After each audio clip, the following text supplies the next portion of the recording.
This is Jordan D. White, and welcome to a special episode of Power of X-Men. We have a very special guest tonight. He is the reason why I started a podcast, because I had so much fun listening to him on his podcast, Sailor Business. He is the senior editor of the X Books and a rock star with the ukulele. He needs no introduction, and I'm sort of babbling right now because I'm just such a fan and I'm in such awe right now. We have Mr. Jordan D. White on the podcast. Thank you for having me. No, thank you for joining us. I feel like this is midnight zero on Sailor Moon since we're recording so late. Yeah. Are we going to read love letters? That'll be great. Oh my God. And it's Naru going to be reading in, and then Mrs. H is going to have her energy sucked. Absolutely.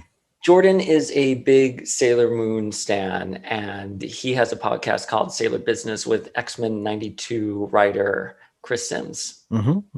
Yeah, we've been doing that podcast for a really long time, much longer than we should have been doing it, because there's only 200 episodes and we absolutely should have been through them by now.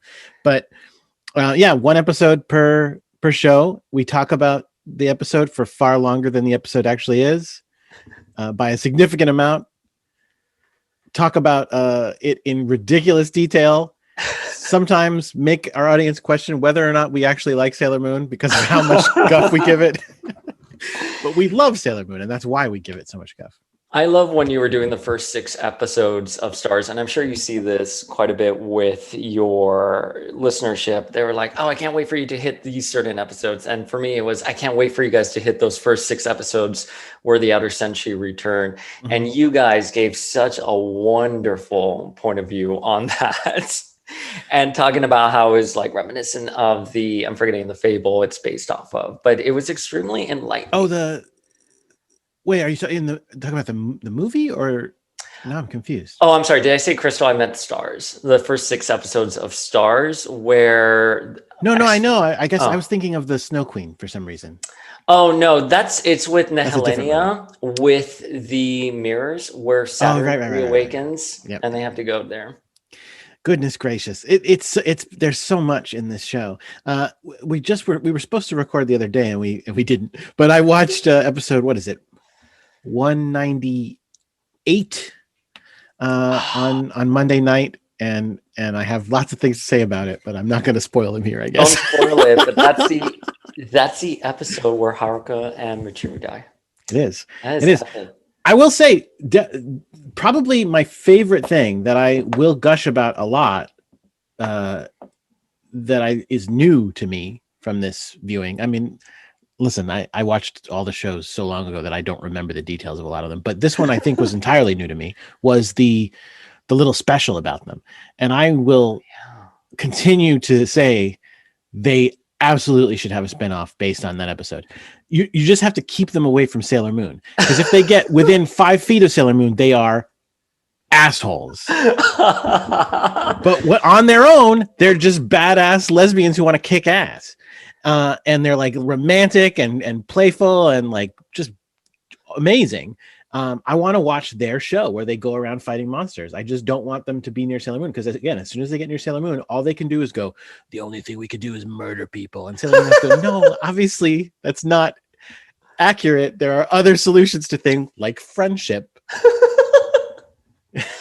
Well, you guys on the show make the wonderful analogy that the Outer Senshi are basically X-Force. Absolutely, they are. That, I was like, yes. But that Super S special that you're talking about specifically, I love the scene where Michiru like blasts the villain. I'm forgetting the context of it.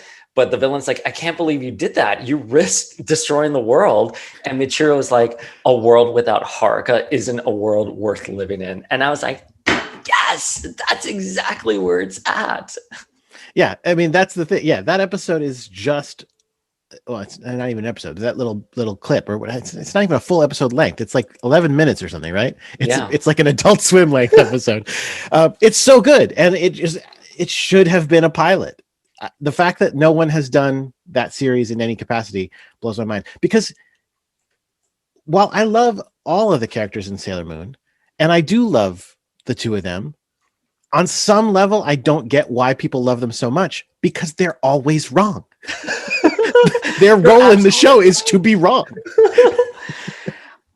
I could sit here and talk about Sailor Moon all night with you. I'm already making all the X-Men fans bored. I'm sorry. No. Well, no, we have a lot of X stans that are huge Sailor Moon fans as well. And I think we'll get into this later on. I think there's a lot of overlap, but you are, of course, the senior group editor at the X-Men. And what is a role like that? I mean, you've ushered in a new era with Krakoa. Like, all eyes are on the X Office now. Well, I mean, first of all, I can't take the credit for that, for sure. I am honored that I am a part of it. So much of it obviously comes from the amazing ideas that Jonathan Hickman brought to Marvel and said, here's what I want to do. I'm an editor, not a writer or an artist. So obviously I engage with the writer and artist creatively, and I do my best to help them, and I'll throw in ideas if I have any that they want to take. But they deserve all the credit. And like I said, I'm just thrilled that I am able to work with such talented people. Everybody that we're working with right now is awesome. And I've been able to work with an amazing crew basically my whole career. On the Deadpool books I worked on, I had some like super awesome creative teams. On all the Star Wars books I worked on, I was overjoyed. I mean, our launch of those Star Wars books, we had a killer array of teams. So I'm fortunate again to have a stacked deck that makes me look good, because I have all of these amazing creators that are here. But it's great. It's great. Being a senior editor is a lot of work, but it's good. And I love all of the other editors I work with as well. I've got a crew right now of, 2 editors, an associate editor, and 2 assistant editors that work under me. And they're all super talented folks who love the X-Men and who love working on comics. And it's a thrill to be on the team with them every day. Yeah, I feel like the vibe at the X Office right now is so infectious. And we're doing a segment where we're interviewing comic book retailers. And when we ask them about the X-Men and how they're feeling about, what's going on with the X Office, everyone says the same thing. Like, everyone there is so nice. And they call out Hickman for being such a great person. And there's this one comic book seller, which I'll shout out, it's Toy Wiz. And Carl over there, who's the comic book manager, who has like the best title ever, was like, I have met Jonathan Hickman twice, and he is genuinely such a great guy and such a great person, and sat me down and just talked to me about some of his past work and stuff like that. And I just, even your presence online, listening to you on Sailor Business, seeing, some of the other artists and writers like Leah and Teeny, and even speaking with Zeb, you guys are just, thank you for what you're doing for the community. I know it's a lot more difficult than it looks. You guys make it look just very fun and easy. It is difficult in the sense that, it's both. It's both fun and easy. Because first of all, we do love it. Like I said, every single person involved is loving what they're doing. Part of that, in addition to loving the story and the characters that we're working on, is also that the way we're working together right now is so fun and so cool. We are more,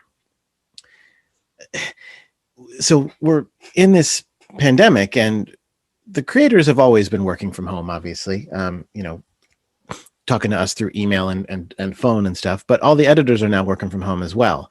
And I actually think that we were already using Slack before we left the offices, but I think we kind of took the opportunity in the pandemic and in the way that in changing how we work already to become more tightly knit with our freelancers that we're not physically close to. Because again, we were used to be in an office physically with multiple people in the X Office at the time, but now we're all on our own, and yet I feel closer to everybody in the X office than I ever have.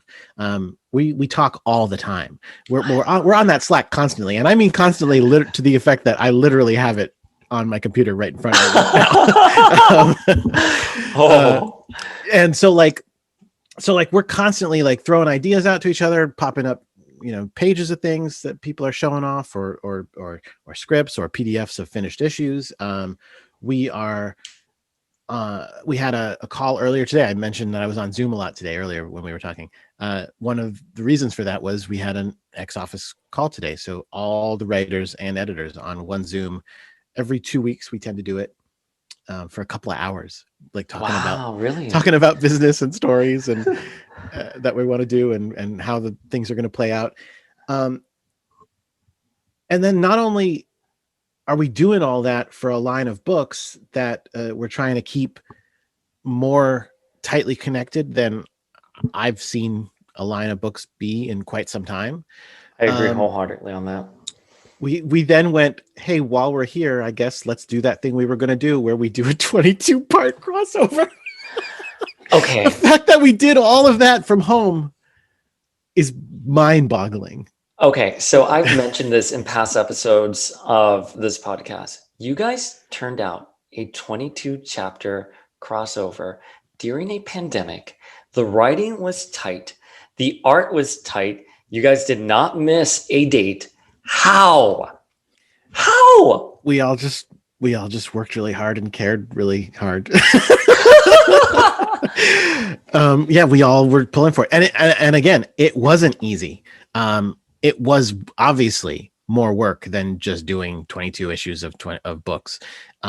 And for everyone involved, there was so much coordination. The writers had to do multiple rewrites that they normally wouldn't do, but it was like, no, like that's a good comic, but it doesn't do what it needs to do in the overall 22 issue scheme of things. So we need you to go back and do this part and make this. It was a lot for everybody, but we're so proud of it. I don't have the hardcover yet, but I'm looking forward to getting it. When does the hardcover massive? I think it's out. Oh, it's out right now? I think it's out. Excuse me while I pause this interview and go on Amazon or my local comic book seller just to. Yeah, because it's like you can get it on Comixology already. Okay.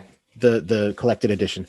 I'm pretty sure it's out in comic shops. It's not. I don't think it's out on Amazon yet. I actually bought it on Amazon as well, but it hasn't arrived yet because I think that's the book market. It's a little bit later. Well, let me tell you something. When you guys announced Hellions and it started pubbing in March, we were so excited for the return of Madeline Pryor. Oh. And then the pandemic hit. Oh, well, we will get into Maddie. I'm sorry. I apologize in advance. If she's right there. Yeah, she is. I'm being deliberate here. But I feel a lot of us at the start of the pandemic, a lot of us X fans were displaced. And we were craving these stories and where they left off, because I think one of the things that all the X writers and X editors and artists are doing right now is inciting passion in fans and making us go back and read all the world building you guys are doing. So to have that come at a screeching halt, and we're like, what? Like, and then the world is falling apart. But when we returned and we had Ten of Swords, holy shit, you guys delivered 22 chapters. So I just want to say thank you for that. It literally, we started this podcast reviewing every single issue. And let me tell you, it's like, it's trial by fire, because it was sometimes 3 to 4 issues and we went through it. Yeah. I mean, that's the thing about figuring out the voice of the podcast. Like, it wasn't even a weekly series. It was a multiple chapters a week weekly series. Bananas. I know there are mistakes in there. I can't remember them off the top of my head. I know there are things we got wrong, but the fact that there aren't more is I will ask you one day to say those mistakes, because we're pretty meticulous readers. I'm a very meticulous reader, and I thought you had a very tight world building. So we worked hard. We worked hard to do it. The writing was solid. You guys are delivering so much content, and I don't think a lot of readers would necessarily get that those data pages take work. Creating the dialogue, creating the script, and then coordinating with the art. It's a lot of work, and the hard work you guys are doing is evident. So thank you.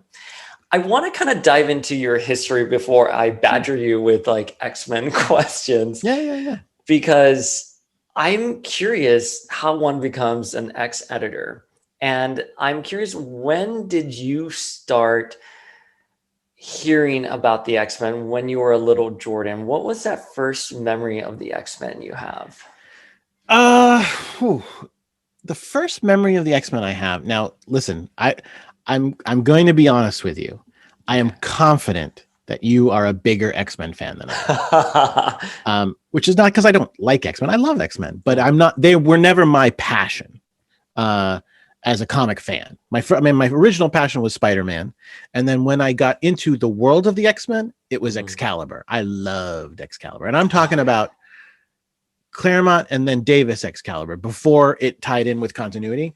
In fact, I remember when Alan Davis left the book, I had a subscription, like the kind that they, mailed to you. And they said something like, Alan Davis is leaving the book, but we're bringing in, I don't remember who came in immediately, but they were like, we're going to bring them into the X-Men continuity. And like, or they didn't say it like that, but we're going to tie them in more closely. They're going to be part of this crossover and that crossover. And they're going to be, and I was so excited because I was a kind of a casual X-Men fan, but I loved Excalibur. And I went, that's great. I'm glad they're taking Excalibur seriously now. But then I was actually disappointed because that actually meant we're going to have Excalibur stop being the kind of super weird, quirky thing it is. And we're going to make it more X-Men-y.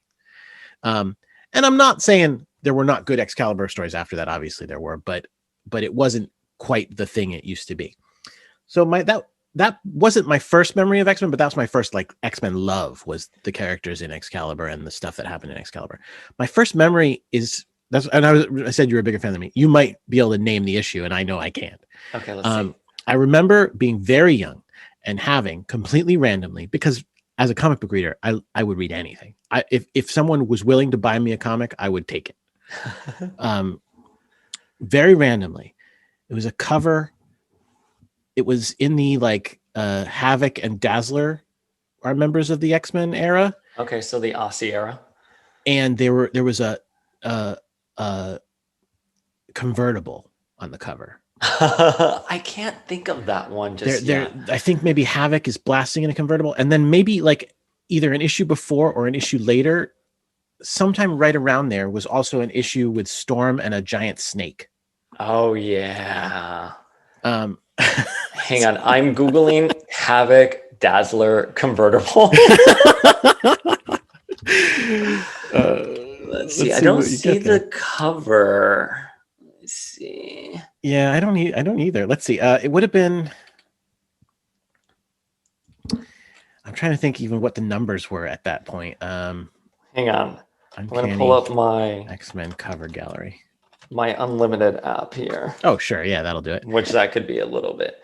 But yeah, I mean, you see someone like Havoc and Dazzler in a convertible, and then Storm with a big snake being all Brittany before Brittany was probably even born. And you're like, who are these people? Right. And it was so random that I had these issues, but like I said, I would read anything. So I was totally into it. Oh, I think I'm in the right era now. I'm on Cover Browser and I'm scanning through it. Here we go. Okay, what is it? 224. And Havoc is blasting and Longshot is scooping somebody out of a convertible, a green convertible.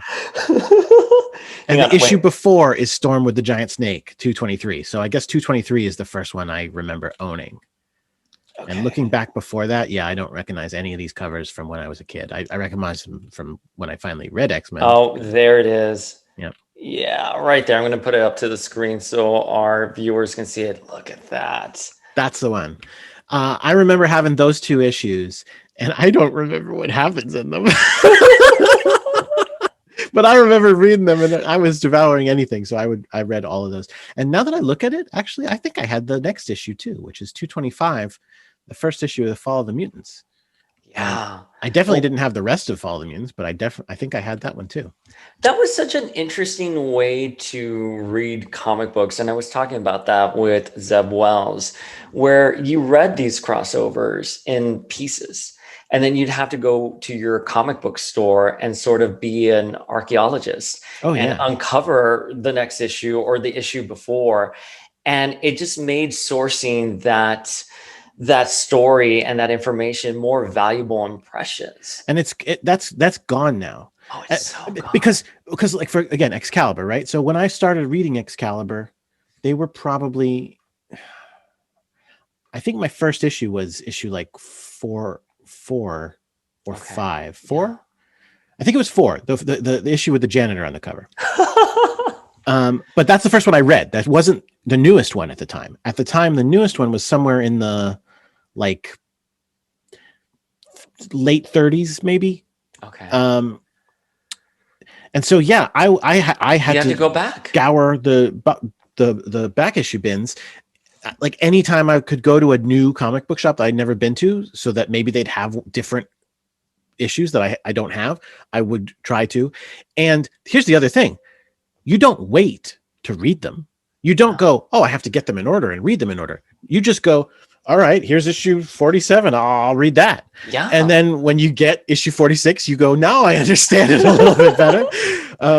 But that nowadays, there's no one would ever do that. Nowadays, people would, if you want to read a story, you read the whole thing, you buy the trade, first of all. Yeah. And if you don't buy the trade, you go online and you read it in order. Or you find the jumping on point closest to what you want to read and you read it in order. I'm sure most people don't read all of X-Men. And listen, I wouldn't recommend it. If somebody said, where should I start on X-Men? I would not say, oh, start at the beginning, 1960s. Absolutely. Which you are doing that right now. I did do that. I haven't kept up with doing it every day, unfortunately. It's tough to do it again. Yeah, it's very tough. But I like what you were saying, because I was happy to get through all those, because I had read, again, I'm sorry to interrupt. I had read all the Claremont and On stuff before that. And again, all the main book, not every branching thing of all time. But I read all the Claremont stuff before, but I had never read through the Stan and pre-Claremont stuff before. I kind of vaguely knew about it generally because it gets referenced all the time, but I had never actually sat down and read it. And I'm glad I did, but a lot of it's not very good, unfortunately. Was there something in those stories that you discovered, like maybe a forgotten plot point? Oh yeah. Or that you're like, oh, okay, that's weird, moving on? Because I remember some of the first issues where Xavier's thinking about, oh, Jean, the one I love. And of course that would come out in Onslaught as well, decades later. But I'm just curious, did you unearth any nuggets? Yes, but I can't say too much about that. No, I mean, listen, nothing that is like a keystone where it's like, oh my God, you'll see, and then you'll know. You'll see. I got you. There are a couple of bits that first of all, I would just kind of go, hey, I just saw this. Do you guys remember this? And they go, oh yeah. I'm like, maybe we can use that. Okay. And some things might pop up in that way, which is fun. The Jean and Xavier thing, the joke I made, which is terrible, and I didn't mean it. I was only joking. But back when Professor Xavier was young again, and people were going, now that Jean's back, this was when Jean was back and Cyclops wasn't. Now that Jean's back, who should we have her be her love interest? And I went, well, they're finally age appropriate. Let's do this. And everybody was just like, no. I don't remember that joke. That was obviously during the Charles Soule. Yes. When he did that reunion with the 05 around there. I was only kidding. I didn't want that to happen. Internet, he was only kidding.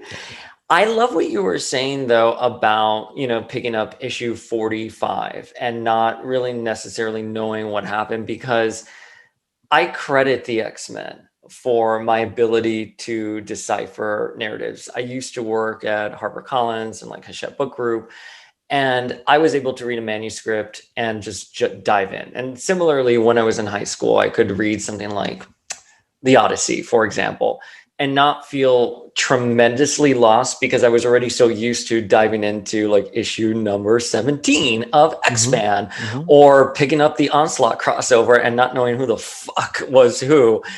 And I think that's something very magical about the X-Men.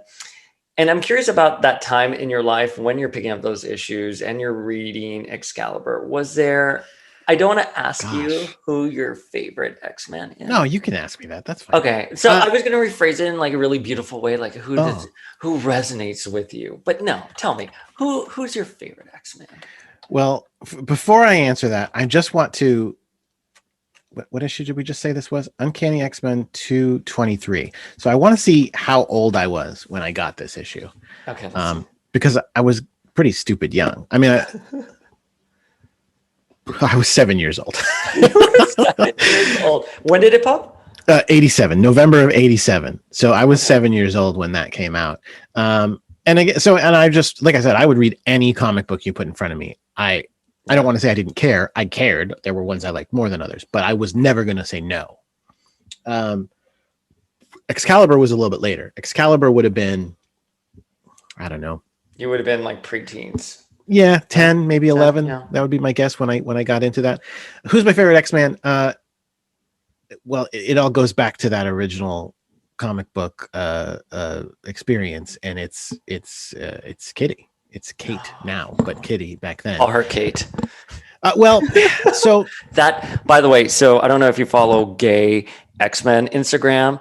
We quote that all the time. We're all like, call her Kate. Like once the world goes back to normal, you're going to see a lot of drag performances to it was Agatha all along and bitch slapping people saying, call her Kate. the thing I will say about calling her Kate versus Kitty, first of all, like I'm on board. It's unclear whose idea it was to say we should start calling her Kate all the time. In some reminiscences, it was mine. In others, it was Jerry's. I'm fine with it. Again, I'll give it to Jerry. That's fine. I'm 100% on board, obviously. But one of the things I love about that is I think it's based on a very real thing. So I should clarify. I know to a lot of people, they associate it. They will read into it an analogy with trans issues. Yeah. And I understand that. That is not the thing that I associated it with when we started working on it. I associated it with a more straightforward thing, which is just having family members who have a diminutive name that they don't want to use anymore. I don't introduce myself as, I don't have a name that got shortened. Jordy. Yeah. Like I have a friend who I call Andy, but when he introduces himself to anyone in the world, he calls himself Andrew. Yeah. But he's fine with us calling him Andy because that's how we know him. But he's like, but listen, just FYI, like I call myself Andrew to people. And it happens even more, I think, in families, like, brothers and sisters. Yeah. If you know people from way back. I mean, well, I won't get into my siblings specifically because I don't want to embarrass them. But no, I call my cousin who my first of all, I still say my baby cousin, and he's like 32. And I'm 37 and he's 32 and his nickname was Georgie. And I still talk, when I introduced him, I was doing an auction back home in Florida and I introduced him to my client and I was like, this is my little cousin, Georgie. And he's right. Like, I'm George Florida. And I think that I think for Kitty, my thought would be for Kate, my thinking is, and obviously this is not canon. This is just me talking about my sense of the character. But my sense of the character is that that's much more of the case of the way it is, that Kate is the name she wants to use with people, but I don't think she would ever be mad at the X-Men for calling her Kitty because they're her family and they love her and she knows that they love her. She knows that that's the name that they know her by. And it's not like she doesn't like that name. I don't think she hates it or anything like that. I think it's just that she was like, but also I'm an adult now. I'm an adult person. This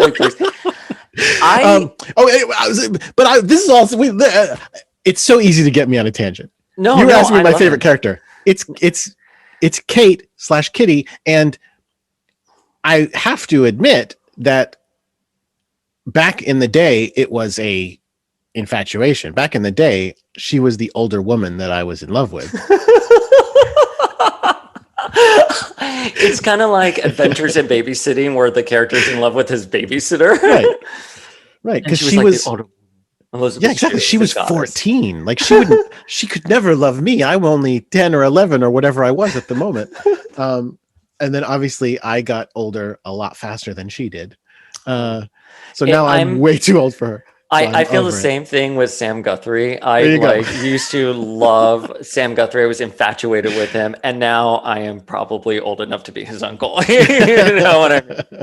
It's the weirdest. I always remember that moment during the Fraction era where he flashes his ID and he's Was like it him? 20. Yeah, it was Sam, and he's like 21, and I'm like, oh my god, I am like 7 years older than this character that I grew up not only being infatuated with, but also admiring and wanting his writer strong hair. You know what I mean?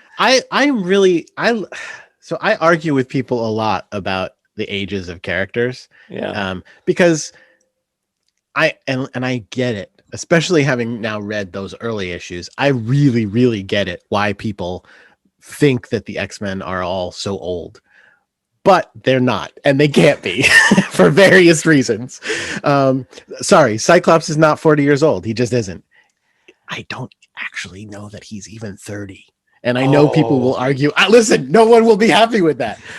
But that's why what will actually happen is we will not say anybody's age in the comics. There will not be a comic where anybody is going. I'm not going to be flashing any IDs anytime soon. Like at some point there was apparently there was a comic where they, in my experience, when you put exact numbers on them, you are going to you're doing something that people are going to regret and or are just going to be wrong later. They're going to just be, we're going to have to go, yeah, that no longer is the case. Sorry. No, that comic is now wrong. I agree with you. You had Sam with his ID. You had Jean's tombstone at the end of Dark Phoenix, which placed her at like 24 when she died. I'm sorry in advance. I'm a crazy Jean stan, but that's awesome. I think as you sort of mature when you're reading these characters, you do have to buy into the sliding timeline and things like a specific age of the character. It's like the character's age needs to be ambiguous. Otherwise you can't have stories. You know, they're going to age out and then you don't have a story with Cyclops or Emma or anyone in like the 05 already, planning for retirement. Do you want to be upset about the sliding timeline? Here we go. Who was president when the Fantastic Four went up in their rocket? Who do you think? Oh, no, you tell me. Well, we're on the borderline. It might have been George W. Bush, but it might have been Obama. We're getting there. Yeah. Like my face right now. Well, you know what? That's not because I'm forgetting what series it was. It may have been season 1, X-Men season 1. I worked on that one too. Where they have iPhones. Yeah. And I'm like, what the fuck? How do they have iPhones? But when Bendis was writing the time displaced ones, he definitely kept writing them like they were from the 60s. And we were going, Brian, like, I get it, but that doesn't make sense. That doesn't make any sense. They're not that old. Like they're going like bottled water. And we're going, no, it was 10 years ago. They had bottled water back then. Yeah, they had that. It would be 2011. I always keep that in mind. It's 12 years. Yeah, whatever it is. But yeah, like I remember when it was shocking to me when I realized that the entire Marvel age of the Marvel universe was post 9/11, and I was like, oh my goodness! And now we're like significantly past that. Again, the idea that Obama was president, maybe if we're not there now, we're very close. When the FF went up, is just. It is mind-boggling. Do you guys as a company sit down and have conversations about setting the rules and delineating, where we should be at now? I'm just curious how something like Magneto gets, now with Krakoa. There's no explanation. Krakoa now, it's easy. You have it now with Krakoa. He's a younger man now, blah, blah, blah. But that only works from now. And again, that's why the real answer is, generally speaking, what you do is don't shine a light on it. The things that make no sense, don't spend a lot of time on. That's why I'm going to say this. I was like, should I say this? And I'm going to say it. Say it. I read the Three Jokers. And first of all, let me say, I loved the art in Three Jokers. It was amazing. but I didn't care for the story. And part of the reason I didn't care for the story was that I felt like the story itself is based on kind of picking at a scab of comics. It's based on this conceit of, guess what? Oh, you want to know why the Joker has been drawn and acting differently, completely differently over the years? Well, it's because there were 3 different Jokers. And I'm like, no, it's because there are lots of different writers and artists, and they all interpret him a little differently. And you are drawing attention to that fact and making it a plot point, which is fine. Except now that it's a plot point, are we going to do one about the Riddlers? Are we going to do one about the Mr. Freezes? Are we going to do one about the Batmans? Yeah, like they're all different too. Don't shine the light on the thing that doesn't make sense. We've all accepted it. Yeah. Or like when people make jokes about Superman's glasses. Oh, well, his glasses wouldn't. Yeah, we already accepted that. Don't worry about it. If you weren't on board for that, here's another dumb example. When I talk to people about the movie Snowpiercer, which I think is awesome, and they go, it's a lot of fun. But here's the thing: there are a number of people who will go, it's totally dumb. The idea that they're on a train after the apocalypse and it's still running, like that's nonsense. And I went, yeah, but you know what? That's the thing you need to accept to start watching minute 1 of the movie. So you're right. If you're not on board for that, don't bother. Don't watch the film. Yeah. You're not on board. This goes to what we're saying, which is you need to sort of accept things when you're jumping into these narratives. And you could be a disgruntled reader, but I just feel that detracts. And by the way, I don't want to throw any shade because I've been there. I was a pretentious English major, reading comic books. And of course you want to pick out these narratives and find the flaw in their structure, but you can't do that because you're going to detract from the enjoyment of these stories and you're not going to see the forest for the trees with some of this stuff. You know what I mean? Listen, they are comic books. I love comic books, but comic books are goofy nonsense. And that's at least part of what's fun about them. And again, the camp. I know not everybody wants to say that and wants to admit that, but the fact is it's true. And if you weren't on board for that, you would stop reading comic books and you would just watch dramas. That's fine. Those exist. You can have that fun, but something is making you want to watch the guys in spandex punch each other. And well, I can think of a couple. I mean, for me, yeah. I mean, there's going to be fun, and that's why. Another thing I should say is, and I've said this in other places too, but like I, and especially in Sailor Business, I like to nitpick and give a hard time to things, but it's because I love them. Like I love comics and I love superhero comics.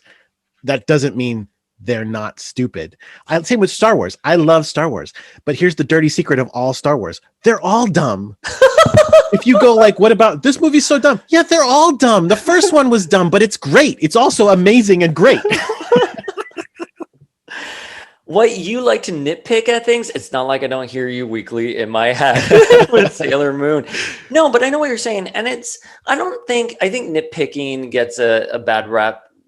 You love these narratives, you love these stories, and you can see them for what they are and diving into them. But wait, I don't want to deviate too much because I want to know, which is your favorite X-Men crossover? Probably Inferno. I mean, Inferno was a blast. Well, I don't know if I know why you're excited. Well, I don't. There's lots of reasons to be excited, but I don't know if I like everything about it. It's super fun. Why do you think I'm excited? Because you love Madeline. You exactly said that. Yeah. But I mean, to me, I think of part of what I think of Inferno is it's the place where her story ended forever. Oh my God. I invite you into my house and you're throwing shade at Madeline Pryor. No. Hold on. How dare you, Jordan D. White? How dare you? Sorry. The other thing I like about Inferno is that it's one of the first ones that I experienced tangentially. Because, like I said, I was also before I was into even Excalibur, and again, Excalibur tied in, but I read that tie-in much later. I was reading Spider-Man books, so I was introduced to Inferno as this crazy thing where all of a sudden Spider-Man was fighting demons, where Mary Jane had to smash jewelry that came to life, and there, I was just like, what is going on? This is insane.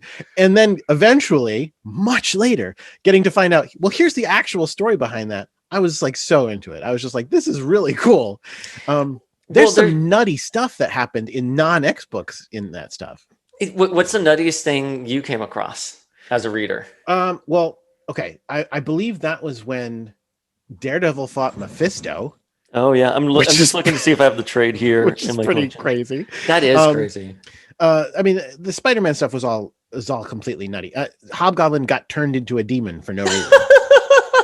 A little on the nose there. Yeah. It was like, wait, what? I'm trying to remember what the Avengers. I wasn't reading Avengers at the time, but again, I read it later. I think it was like the Forgotten One and Captain America in his black costume calling himself the Captain, and a couple of the FF were all on the team randomly. It was just like, it was a very weird time. And the fact that they did this strange crossover where they're like, well, guess what? All of Manhattan turns into monsters. Go. And everybody just went, yeah, okay, I'll just do it. That's fine. Who do you think in the X office also loves Inferno? Who do you think gave me the same exact response to that? Well, everybody. It is. I think that Inferno is the most popular X-Men crossover. Let me think if there's a. That's actually interesting. I didn't think it would have been. I'm pretty sure it is. The answer was Zeb Wells, who told me that, of course. But he also loves Madeline. Yeah. Oh, really? Does he love Madeline?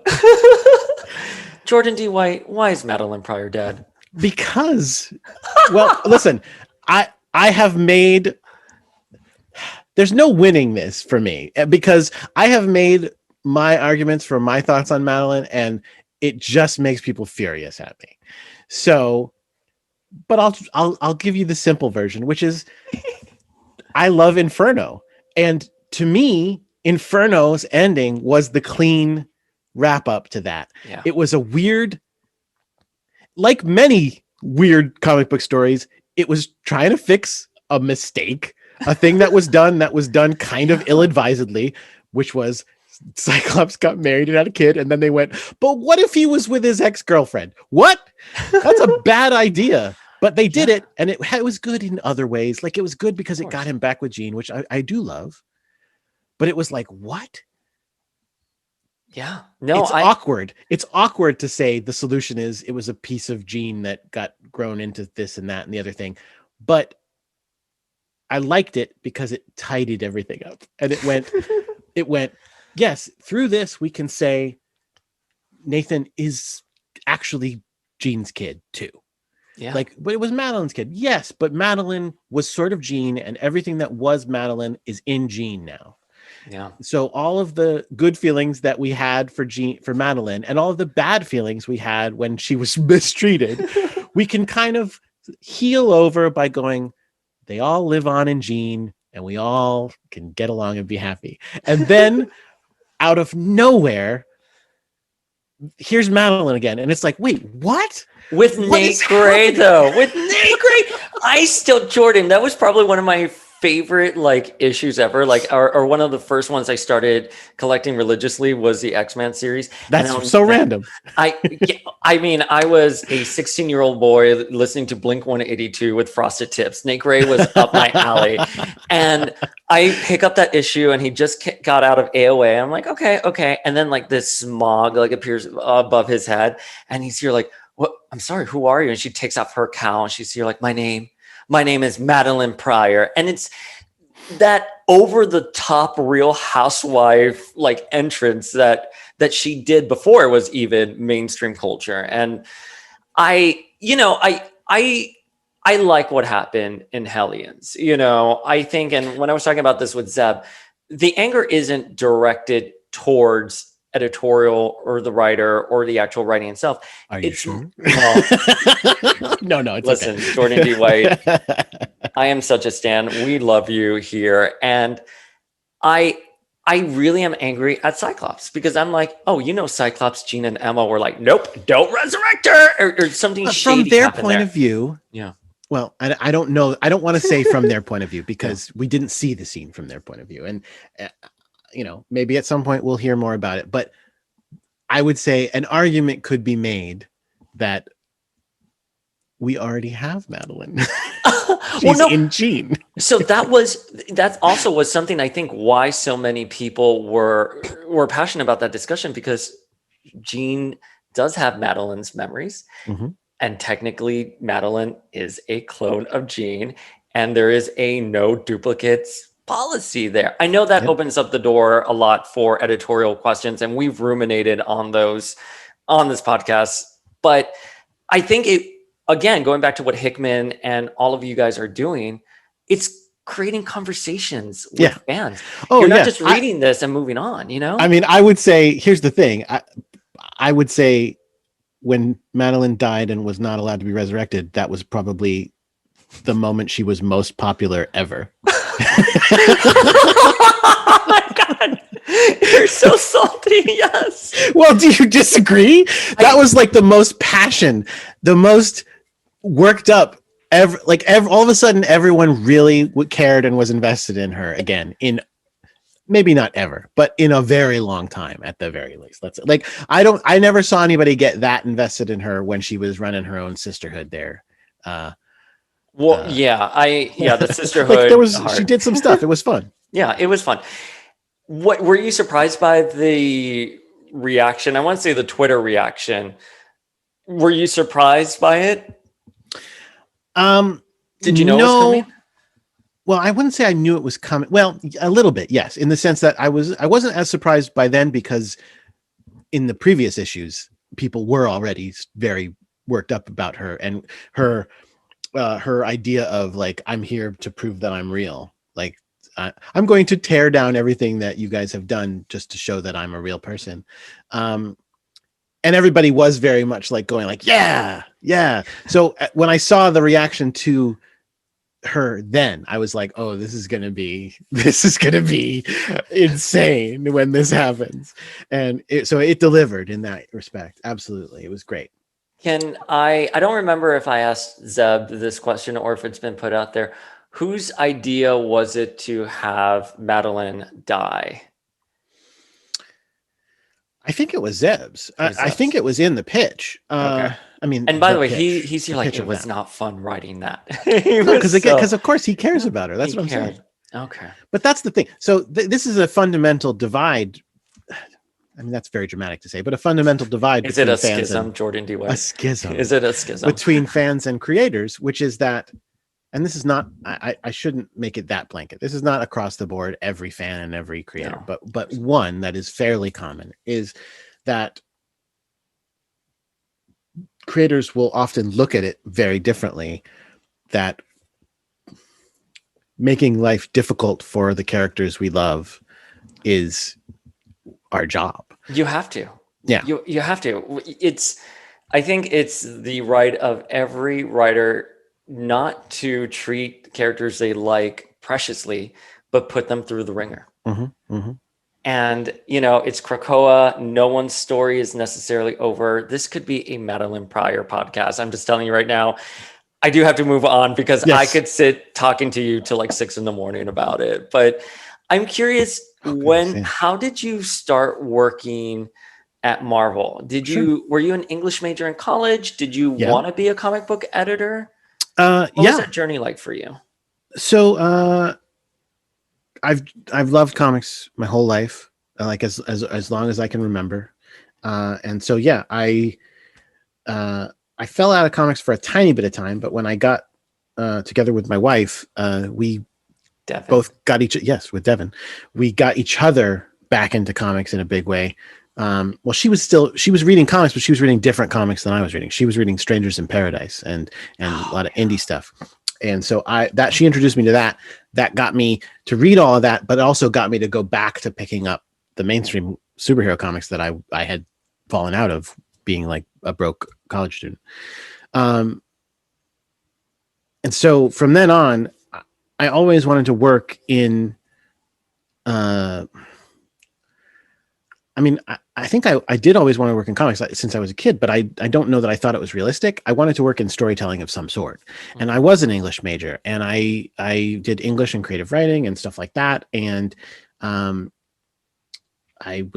got comics in a stupid amount, like literally a stupid amount.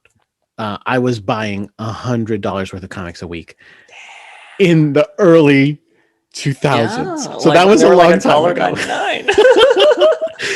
And then when I worked for a comic store and got 30% off, I didn't buy less. I bought more. I still spent the $100. I just got 30% more books.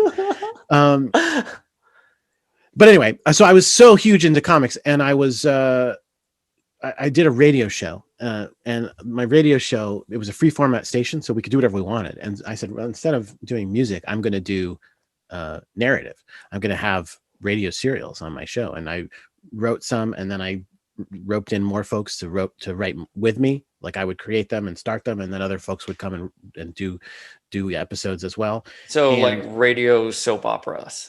They were soap opera, but more comedy adventures. Okay. Like, so we had a superhero one that I did called Guard Duty, which is probably my favorite. It's the one that I wrote every episode of, and it was, the concept of it was that it only takes place in the base of the superheroes while they're on guard duty. So like it would end, most episodes would end with them getting an emergency and leaving.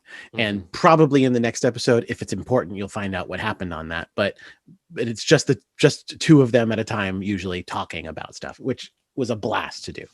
But then I did like science fiction adventures. I did a detective series. We did a bunch, and I was working with, like I said, all these folks that I roped in to write them, and working with them to make sure the stories all work together, and then actually recording them with actors and editing them on audio editing, and then playing them on deadlines so that I can play them on my show every week.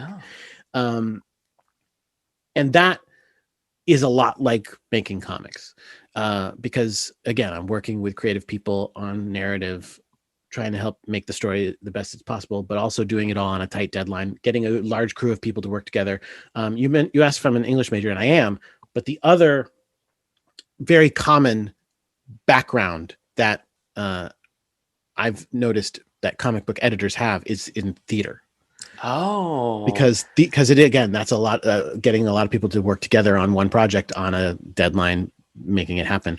Now there's the live aspect to it in a lot of theater, which we don't have in comics, but still a good number of comic book editors I've known have had a theater background. Have you mentioned that on Sailor Business? I feel like I've heard this before. Yeah, I might have. Like, I don't know. I know this story. That's a wonderful analogy. And I think when you said it, to reiterate what you had just said, it's, you need to work together as a group to tell a story. And that was like a light bulb moment when I heard that, because yeah, that's what comic books are. There's so many different hands. They're hugely collaborative. Yeah. And you're marching towards a deadline. Yeah. And so doing that radio show honed the skills that I use and have used ever since. Right.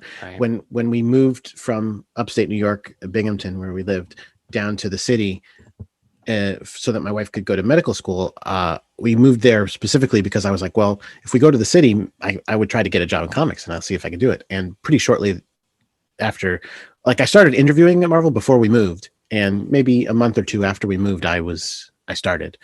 It was, what year was that? It was September 10th, 2007. Oh, so funny enough, I was an intern at Marvel. I interviewed with Mary Sprouse, and then I went to the custom book publishing division, which I'm forgetting who the head was, but my boss was Javon Frazier, who would go on to be at Marvel Video Games. And Marvel, during that time, when they were on The Office on 5th and 45, I want to thereabouts. I don't remember. I don't remember the exact cross street, but right around there. But it was such a wonderful time, and Toy Biz was still there. Like you had Sam Hetmaker, Jesse Falcon, and it was. I remember going into Mary Sprouse's office, which, listeners, was the head of HR. She still is, and just talking to her about horseback riding and shopping, and it was a very tight community, and that's what I loved about it. Because that was pre-Disney, so that was back when Marvel was. It was pre-Iron its own Man. business, yeah. And pre-Iron I Man, remember like emails went out being like, hey, the Fantastic Four cartoon is going to be on Cartoon Network, and I go see it. And let me see if you can see this. I have the sideshow Cyclops and Colossus there Oh, that I got from someone named Yolanda. oh yeah, yeah. Oh Yolanda yeah, she had Cruz. like Yep. yeah, Yolanda Cruz. She had like really bleached like blonde hair, and she would just. I guess there was a company store or something like Hmm, that, and I got that bad boy for like $25. That's awesome. It was such a wonderful, magical time. Absolutely. And well, that's when so then were you, so you were there when I started, as you're saying? It's in a different I think department, I or was was it there. right around then? So I was there in 2006, and then I got a job at Wizard Magazine. So then Oh, I headed off to Concord. I was living in the city, and then I'd have to drive my now husband's Pontiac Sunfire through the Lincoln Tunnel every morning, and oh, goodness gracious. especially during winter. And I'm a Miami boy, and so I would just have panic attacks every single day for like the next year of my life. But Oof. what position did you interview for and eventually get? Assistant editor. I started Okay. as an assistant editor. I was working with Mark Panicia there. Uh-huh. He at the time was running. Well, his biggest book was the Hulk. He was running the Hulk stuff. So there was Hulk, and the Hercules series started right around then. Right before, I think I came in. I think World War Hulk was happening while I started. I think they Greg were working Pak. on that at that moment. Yeah, I if I interviewed remember him at correctly. Wizard about World War Hulk. He was so great. Oh, he's terrific. So I didn't work on the Hulk book right away, although eventually I did. There was a bunch of the reason I was my position was brought in was because a weird thing at the time. If you remember, Marvel had a deal with a company called Dable Brothers, and then who were doing adaptations of like sci-fi and fantasy novels. And when I don't know what happened, something happened where Dable Brothers was no longer in the picture, and Marvel was just going to do all of those books. And so all of a sudden, there's a bunch of books that needed to be edited there in Mark's office, and he didn't have enough. He needed more folks to help him with it, so they brought me in, and so I started on a bunch of that stuff. Like literally the first book that ran with my name was Exiles number 99, Chris Claremont writing Exiles. Yeah. But I was also at the time working on like Anita Blake and I forgot about Anita until this moment. Holy shit. yeah, it was pretty nutty. Anita Blake and Marvel Adventures, the young readers books that he was doing in that office at the time. So then shortly thereafter, Exiles only went through 100. So then we did a miniseries called X-Men Die by the Sword. Oh, I remember Die by the Sword. And then it spun off into New Exiles, Claremont's New Exiles book, which are books that because they were the first stuff I worked on, are like really, really near and dear to me as a result. Like that's why I love Sage, is because she was one of the 616 characters in the New Exiles book. Yeah. It just made me really get into her and looking stuff up about her and learning about her. And I was just like, yeah, this is great. So that's what I started on. Yeah. What was one of the things that surprised you the most about being a comic book editor once you started? Huh. That's a good question. I mean, I don't know. It's I've been doing it for so long that it's kind of hard to remember. Like, I know that's ridiculous, but I've No. What is it now? It's 2000. I don't know what 21. I can't believe it's 2021. Yeah, that means I've been doing it for a really long time. For a minute. 2007, it would put you at around like 13, 14 years. Yeah, 13. Yeah, not quite 14 because it was September, like I said. So yeah, 13 years. That's a lot of my life. I mean, it's not like half my life or anything, but it's a lot of it. You could be raising an Usagi right now. Yeah. What was surprising about it? I don't know. Yeah, that's too hard. I can't think of anything. It's so fast paced and it's super fun, but I guess I kind of knew that. Yeah, I don't know. It's changed a lot over the years too. How did your enjoyment change from being a fan to working on the books? How did that sort of perspective morph? Let me point. That's a really good question. It definitely changed over time. I mean, but here's the thing, and this is a weird thing to say, but I think if you really like put a gun to my head and made me pick, I think I would say I like. It's a weird thing to say, but I think I like making comics more than I like comics at this point in my life, which is definitely weird because I love comics. Yeah. But I really love making comics. I really love helping, bring them together and put them out. No, I love that. You're an editor first, which is what you want out of someone in your role. I mean, you want, someone who understands the art of editing and has a passion for it. Does that make sense? I really Does do. that kind Absolutely. of make okay? Absolutely. Because there's definitely, so back in the day, and by back in the day, I mean like well before my time, editors were writers. Yeah. I mean, well, if you go back to the beginning of Marvel, it was literally Stan writing the books, became an editor because he was overseeing things. He became the editor in chief because he was overseeing things. And that kind of continued to the degree that like over the decades, it was just as simple as, hey, I'll write the book you're editing and you can write the book I'm editing. Like that was a very common occurrence in the Marvel offices. By the time I got there, that was not a thing anymore. It was, if you're an editor, you're an editor. If you're a writer, you're a writer. Like those are separate things. Not 100. I mean, there are weird exceptions where like, obviously Joe would be editor in chief and he's doing a project, but that's a different weird thing. Generally speaking, editors don't write comics anymore until they, stop being editors and go off and do their own thing. But I think that's in many ways good, like because we aren't there to be writers. We're there to help the writers and to work with the writers. And obviously we all know a thing or two about writing, and there are probably some amazing writers who are editors at Marvel right now, I know there are people who are great writers there who are either write other things that are not comics or etc. But it is a different thing. It's not as simple as being a great writer doesn't automatically mean that you're a great editor, and vice versa. They are different skills. I do love editing comics because, well, first of all, it's much easier than writing comics, I think. Oh, absolutely. I mean, it depends how you look at it. There are definitely parts of it that are different that my writers would not want to be doing. Yeah. In fact, I know that for a fact. But you get to participate in the creative and you get to help with it. And that's one of the things I pride myself in, trying to, we're talking about my opinions on characters. Mm-hmm. I try not to put those. Yeah, you have to be objective. I try not to force those on people. I'm sure there are places where my influences happen or whatnot, but that's because we're people and we're having a conversation, and I will, make recommendations.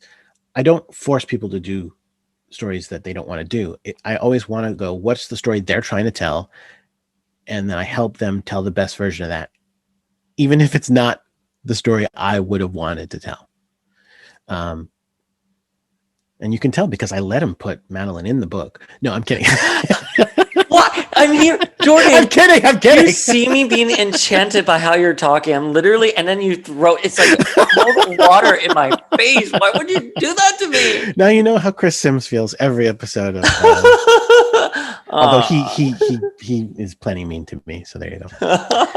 No, I'm just kidding. But that's true. I mean, like, one of the things I remember that X-Men fans used to get really mad at me about was they would ask me about Magneto and what are my thoughts on Magneto, and I was always like, I think of him primarily as a villain. Like, I think of him as the antagonist that the X-Men fight. Right. He represents something that, he is a different viewpoint from the X-Men, one that is too extreme for them, that they disagree with. He is there to, again, much like the Outer Century, he is there to be wrong.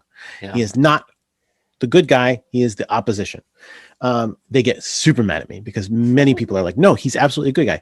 But if you look at the comics that we're making, I'm not going to say to them, no, Jonathan, Magneto is a bad guy. Like, he's telling a great story that involves him being good. Yeah. Well, or asking the question, at least, like putting him in a position of being on the same side as all of our guys and in a position of power.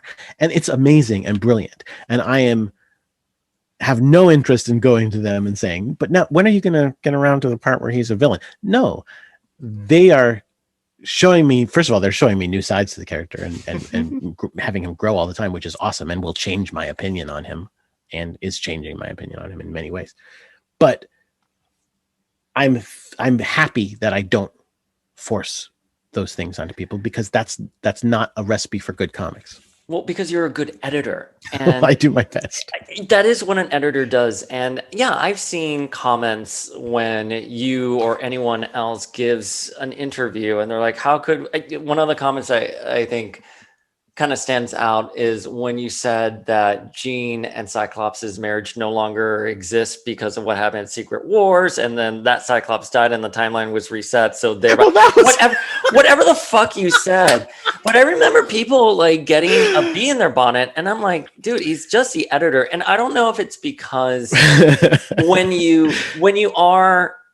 you come from an editorial background, and I'm not saying I did book publishing, I did not do comic book publishing, but book publishing, you're there to help the writer usher in the story they want to say. My opinion on anything is sort of irrelevant. You happen to be asking me a question, so I'm going to give you my thoughts. Right. But Exactly. my other hat, where I'm an editor, I'm helping my writer tell the story they want to tell. Right. If people want me to answer the questions as no, but like, what is the answer in your role as Marvel editor? Then the answer is like, it depends. What are your thoughts on Magneto? Well, it depends on who's writing them and what they want to do with them. Like, that's not a fun answer. Like, there's not going to be anything good there. I answer it from my own point of view.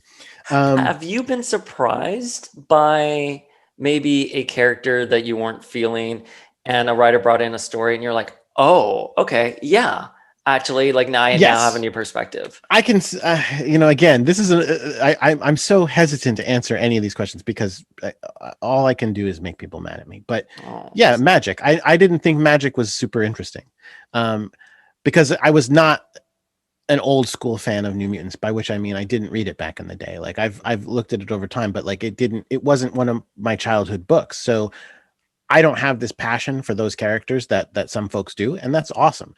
But Magic in particular, because my main experience with her was when she came back from the dead. I was like, I'm not that into her. Like, I don't really trust her. Like, she's kind of like, I honestly, I was kind of like, wait, but it's not really her. And also maybe she's evil. Like, why do we like her?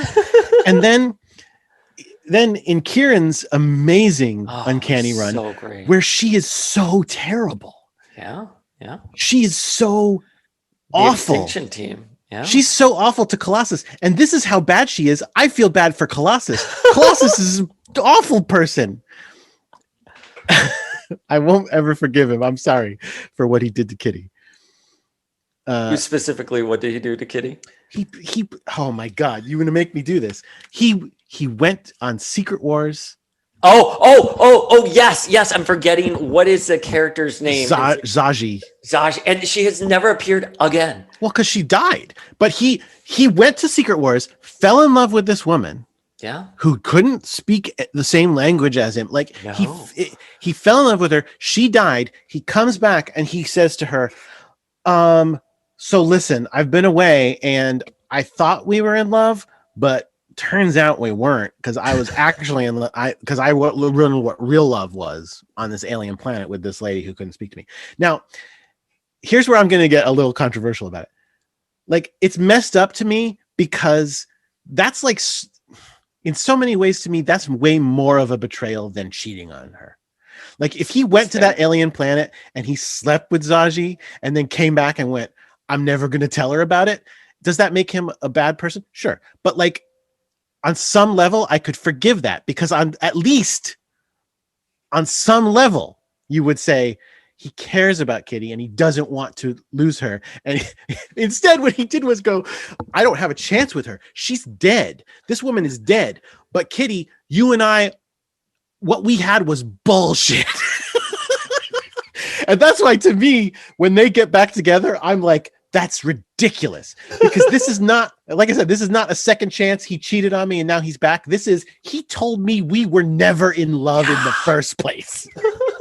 How can you ever trust him again? No, I'm Team Kitty on that. That is, I mean, Bravo, Jordan D. White. For that Anyway. deep cut right there. I was like, what did Colossus do to Kitty? And then when you said Secret, because I remember I didn't read Secret Wars growing up. It's only until like a year or so ago when I downloaded the Marvel Unlimited app. I was like, oh, let me check this out. Oh, listen, reading Secret Wars as an adult now, it's not going to have the desired effect it was trying to. It was very much a product of another time, and primarily engaged in showing people what these toys they're buying are. And so again, as a young person, I was all over it. As a tiny kid, I was all over it. But I don't know if it holds up, unfortunately. So when you finally joined the X Office and Nick Lowe left his position as senior editor. Well, that's not actually how it happened. Oh, how did it happen? Because Nick, so my involvement with the X Office, not including the New Exiles part of it, and actually, now that I say that, I worked on a number of X books in Panic's office, because in Mark Panicia's office, because it was the Exile stuff. It was also a little bit of X-Men First Class, Wolverine First Class, Uncanny X-Men First Class. I love the First Class series, by the way. Those were super fun. Those were super great. I did more on Wolverine and Uncanny X-Men First Class, but Uncanny X-Men First Class I thought was a blast. Is it kind of like, I'm just trying to liken the experience I had in publishing, where you have a team of people and you have all these books, and maybe it belongs to another imprint, but you'll assign it to like an editor here, and everyone sort of gets their own books. It may not be within your jurisdiction, but you're sort of all like helping out. Well, I think the reason we got those First Class books is because all of the, like I said, all of the like all ages books were in Mark's office. So, they were, even though they were X books, they were considered, well, really they're flashbacks, and also they're for all ages. So we were working on all the all ages stuff. But then when I joined the X office the first time was when I left Mark's office and became Nick's assistant editor. And that was my first arc of X-Men that I worked on was Contagion. Okay. No, Quarantine. Is it that's the one with where all the X-Men were sick? And and I'm picturing the Emma Frost on the cover by Greg Land. Yeah, right in that era. The last, I think it was the last arc that Matt Fraction worked on before Kieran took over the book entirely. They were co-writing it at that point, and then Kieran took over. And it was right in the build-up to Schism, which I was very excited about, because when I heard the story for that, I loved it. That was when I joined with Nick. Now, and then I worked with Nick up through when Nick left the position, but I didn't take over then. I by the time Nick left as senior editor in charge of X-Men to go move over to Spider-Man, I was doing both Deadpool and Star Wars as my primary thing. I was helping Nick out a little bit on X-Men, but for the most part, not really. Gotcha. Then Mike Martz came back. I forgot Mike Martz came back for a minute. Yep. Him and Xander Jarway were working on X-Men, and I was helping them a little bit, but for the most part, I was just doing my own books. And I think I was still doing X-Men. No, sorry, All New X Factor as well at that moment. Okay. But then I left. Sorry. Then when Martz left, this is so dramatic. Listen, it's ridiculous. Then when Martz left, they brought my former boss, Mark Panicia, onto the X-Men, but I was no longer in part of the X-Men. Oh, you're right. Yeah. In my head, it just goes from Nick Lowe to you. Okay. So Panic was back on the X-Men, or was on the X-Men at that point, and I was not part of that office. I was, because I basically just took Deadpool. It was always kind of only loosely considered part of X office anyway. I took Deadpool, and Star Wars is obviously not an X book, and I just was my own office at that point. And then right after CB came in, we swapped in some ways. He took Star Wars, and I took X-Men, and we changed what we were doing across the board. And did you get any advice when you started doing the X books? Watch out for those Jean Grey stands. Well, Mark, no. Mark definitely did. He did advise me to to keep up with the X-Men Monday stuff, because he had had a lot of fun doing that stuff. Oh yeah. Because as far as I'm aware, he started it. I don't know for a fact, but he certainly started it as far as my knowledge of it, and he encouraged me to continue it. And I don't think I did right at first, but I did eventually take it back up, and I was happy to be doing it. And I talked to Nick. Nick and I talk a lot as well, so I did talk to Nick a lot about what we were doing, and and Mark gave me advice in the sense that, because that's a good place where we're swapping books rather than like someone leaving the company entirely, he was able to like really walk me through where everything was and what's going on, which is not always what happens when you have those editorial shakeups for various reasons. It's good to have a mentor there. Yeah, absolutely. Both of them are great. Like I'm super happy that I worked for both of them over the years, and I owe my entire career to Mark, because he's the one who hired me in the first place. I love that. So you're in the X office now, and Hickman's era has just been so revolutionary. I'm curious, how was the pitch for that coming to you? And I remember my author at Harper was Charles Soule. Oh. And I was like, I said something to him. I'm like, oh, I'm such a big X-Men stan. And he's here like, oh, well, just wait. In a couple of months, something big may happen. And that's all he said. And I was like, oh, all right, sure. Like, but holy shit, did that deliver? And I'm curious, how did that pitch come to you? And what was your reaction to that? When I came into the X office, when they brought me in, and again, I was taking over the tail end of all the projects Mark was working on. One of the things they said to me, that CB said to me, was,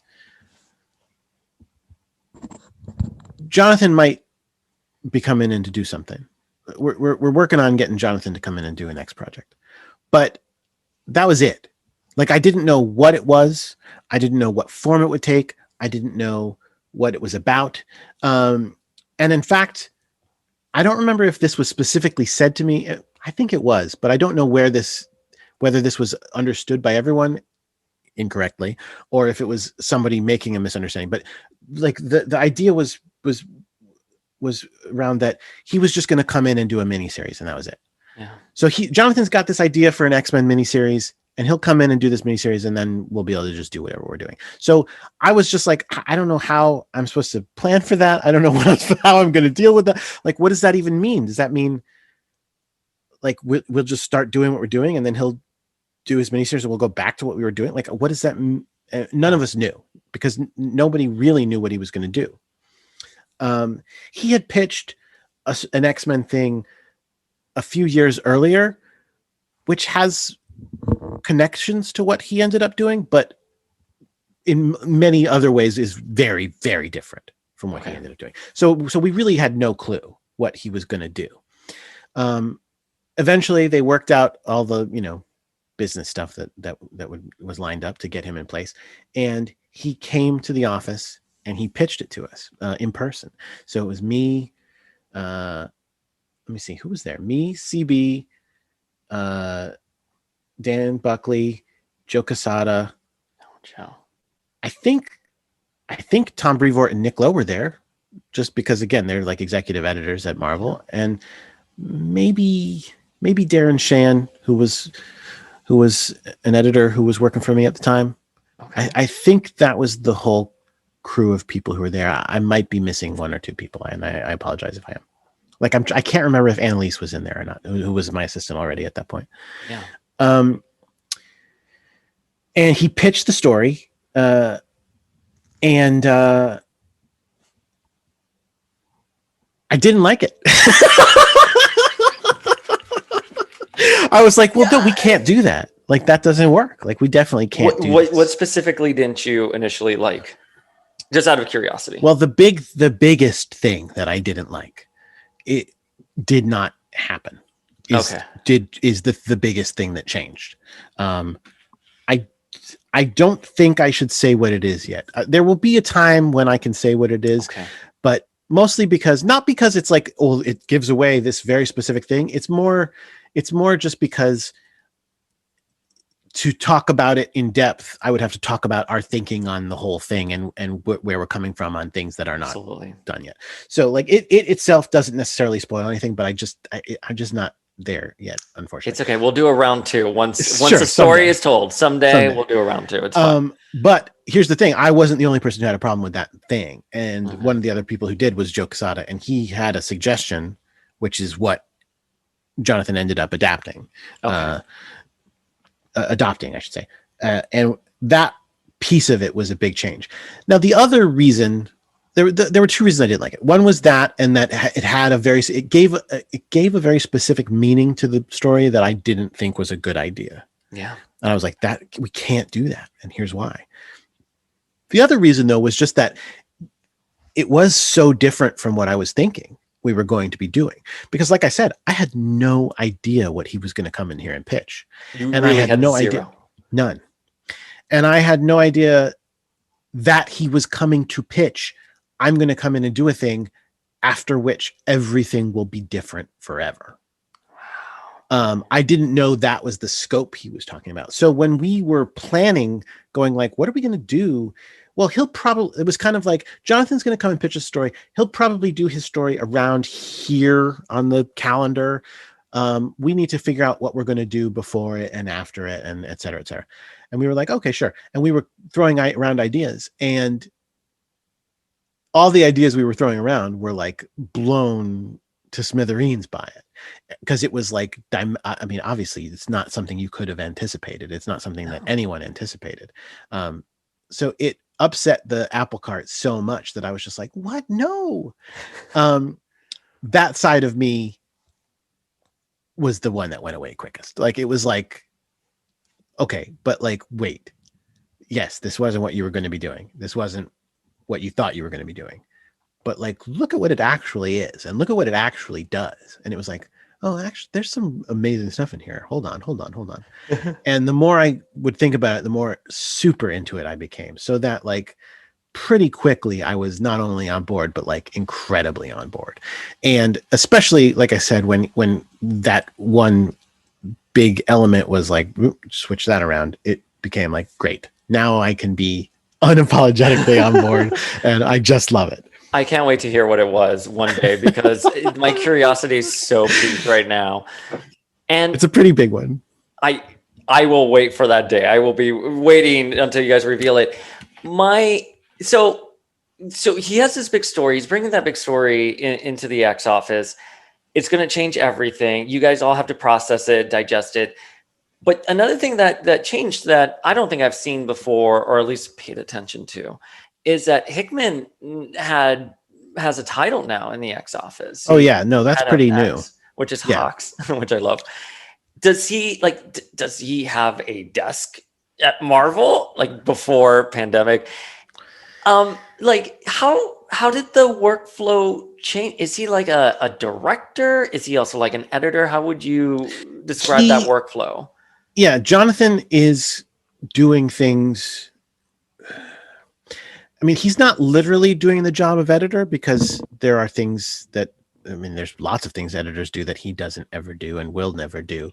Mm-hmm. But there are things that he is involved in that normally only editors would be involved in, which is, again, planning in the direction of lines. And you know, he does not, you know, the books that I'm editing, right? And in fact, all the books in the X office, I read every single one of them before they go to press. The ones I'm editing myself, obviously I read a bunch of times, but the ones that, you know, Mark Basso is editing, or that Jake Thomas is editing, or that Annalise is editing now, Annalise Bissa, I read them all at least once. So I'll probably read a script. I mean, I'll be involved in the planning on some level. I'll probably read the script depending, and I'll definitely read it and give any notes that I have to make sure everything is all together. Jonathan doesn't read every book, but he is involved in the planning of every book. I gotcha. And he's involved in the direction. And he also, you know, you mentioned people talking about how great of a guy he is and how nice he is. And the fact is that he really is. He's an incredibly generous person with his time and with his advice, and he's so smart, and he is very much there to help all of the writers if they need it. Oh, that's wonderful. Like he wants everybody to get the best out of this experience and to do their best. And so he's I mean, I'm not going to sit here and say he's like a cuddly teddy bear or something, but he everybody knows they can teddy bear. But everybody knows that they can count on him and that they can trust him. I love that. Zeb was also telling us that when he was at a Marvel summit, he saw Hickman at like, I don't know, like the refreshment stand, whatever. And he just like beeline to him and was like, oh, can I go to the X-Men summit that you guys are having next week? And Jonathan was like, yep. Not quite, but you could pitch me an idea. And Zeb was talking about how when he pitched him, it was such a wonderful process. And before he knew it, he was back on the X books. Mm-hmm. And I love that Hickman has such a wonderful reputation, because I do think as a reader, Hoxpox was revolutionary for us. And I'll never forget like reading that, I'm forgetting like the second issue where it's revealed that Moira is a mutant, and literally my jaw dropping and just being so incredibly happy. And however that idea came to fruition, I'm sure, you know, there's a lot more to it. I'm so curious about what you guys talk about on a day-to-day on the Me and John? Slack. On the Slack, because I don't know if you saw when with the X-Men vote, we recorded Jeremy Ratchford, who was the actor in Generation X for Banshee. Yeah, no, I saw that. Yep. And Leah messaged us saying, wow, everyone on the X Slack got like a really great kick out of this. I was like, there's an X Slack. Yes. Like that's, and I know you already talked about this earlier on, but yeah, all the writers are on there. You know, and like I said, all the editors in the office, and we have, you know, we have channels for every book, and we also have other channels like a general channel for all sorts of things. But then we also have like a I guess I could say I could give away that we have a Tiki Bar channel where we can talk about whatever we want, like just talk about fun stuff. So a lot of times, yeah, like we will just.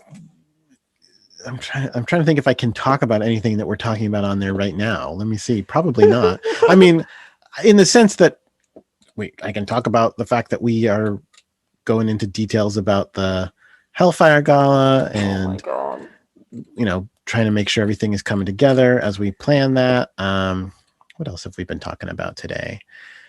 Anything I can say? We had, like I said, we had a big Zoom call. So there's definitely been some continuations of talk from that. Okay. Here's people trying to plus up each other's ideas from that. People trying to pitch books. We should all do this. I can't go into any detail on that. No, obviously. It's totally fine. I'm just like a little boy staring at you, being like, "Yes, it sounds amazing." What are we talking about in the Tiki Bar right now? Let's see. Oh. Yeah, I can't talk about any of that either. Let's see what else. Is it stuff that fans are going to be really excited for? Oh yeah, I mean, okay. Not necessarily always in the Tiki Bar, because in the Tiki Bar we're mostly just being dorks. People posting memes, you know, people posting. Here's a WandaVision meme. Oh, what's a WandaVision meme? Yeah, of course. What's the one? It's Wanda and Vision in the Oprah interview. Have you seen the Sailor Moon one? No. Hang on, let me see if I can pull it up for you. Yeah, I just posted it. But it's basically that opening, episode where Tuxedo Mask, you've seen it, where he's here like, my work is done. And Sailor Moon's like, but you didn't do anything. But Tuxedo Mask is Wanda, and she says, my work here is done. And then it's Dottie saying, but you caused all of this. And then Wanda flying away. Like, let's see. Right there. That's great. I love it. I mean, yeah, but we have a lot of fun there. And, what else are people talking about? Again, I can't, so much of it I can't say, but we're just talking about ideas we have for, oh, wait, what if we did this? And then other people going, oh yeah, or wait, but no, it has to be that instead. For sure. We have a blast. Do you credit like this sort of new era, the Reign of X, Dawn of X era, and Hickman as this like very tight knit slack you guys have going on, or do you think it's just an organic growth I think of the how two things communication happen is? together. Yeah. Yeah. No, I mean, because I don't think any other office is working like this. Like I know You for a guys are all fact. so in sync. Yeah, I mean, it comes across in the books. we're doing our best. But here's the thing. I will say I think we're all in sync, but I also think we're also doing different stuff. One of the things I love about what we have going on in the X line is that the we have we have too many books, everybody says. But here's the thing, we don't, because you No. don't have to, first of all, you don't have to read them all. You you probably don't even want to read them all, and that's okay. That's not even just okay, that's great. Like, I love that there are people who are like, I hate Excalibur, X-Force is the best book. And then there are people who are like, no, I hate X-Force, Excalibur is the best book.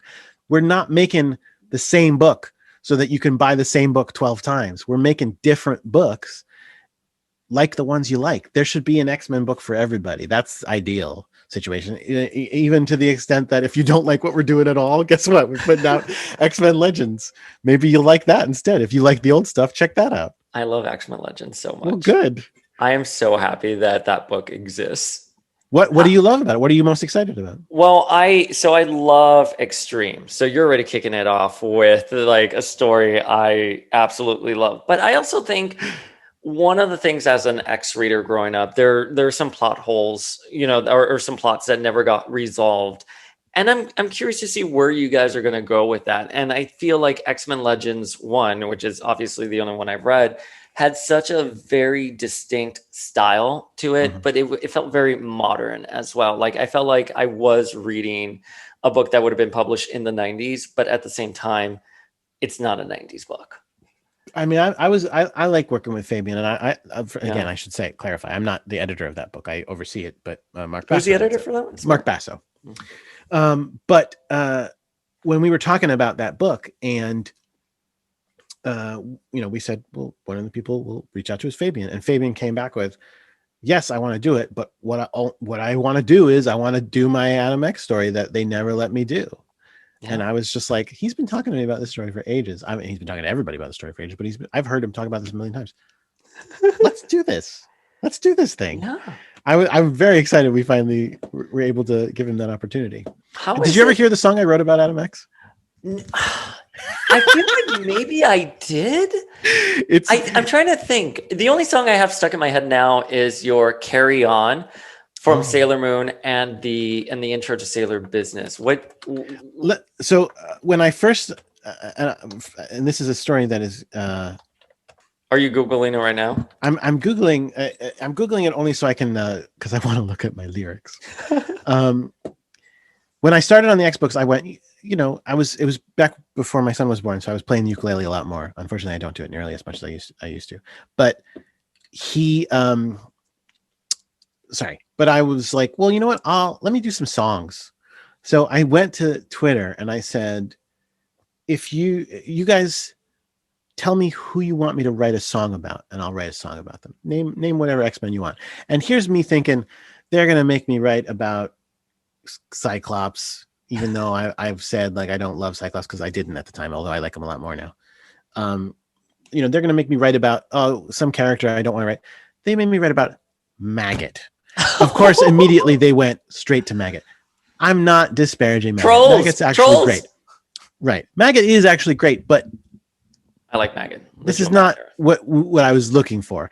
So I wrote a song about Maggot, and I took it very seriously. And I wrote a song that like it goes into his origin all the way through to his death, even though he was not dead anymore, but all the way through to his death. Like it talks about a bunch of things. I thought it went really well.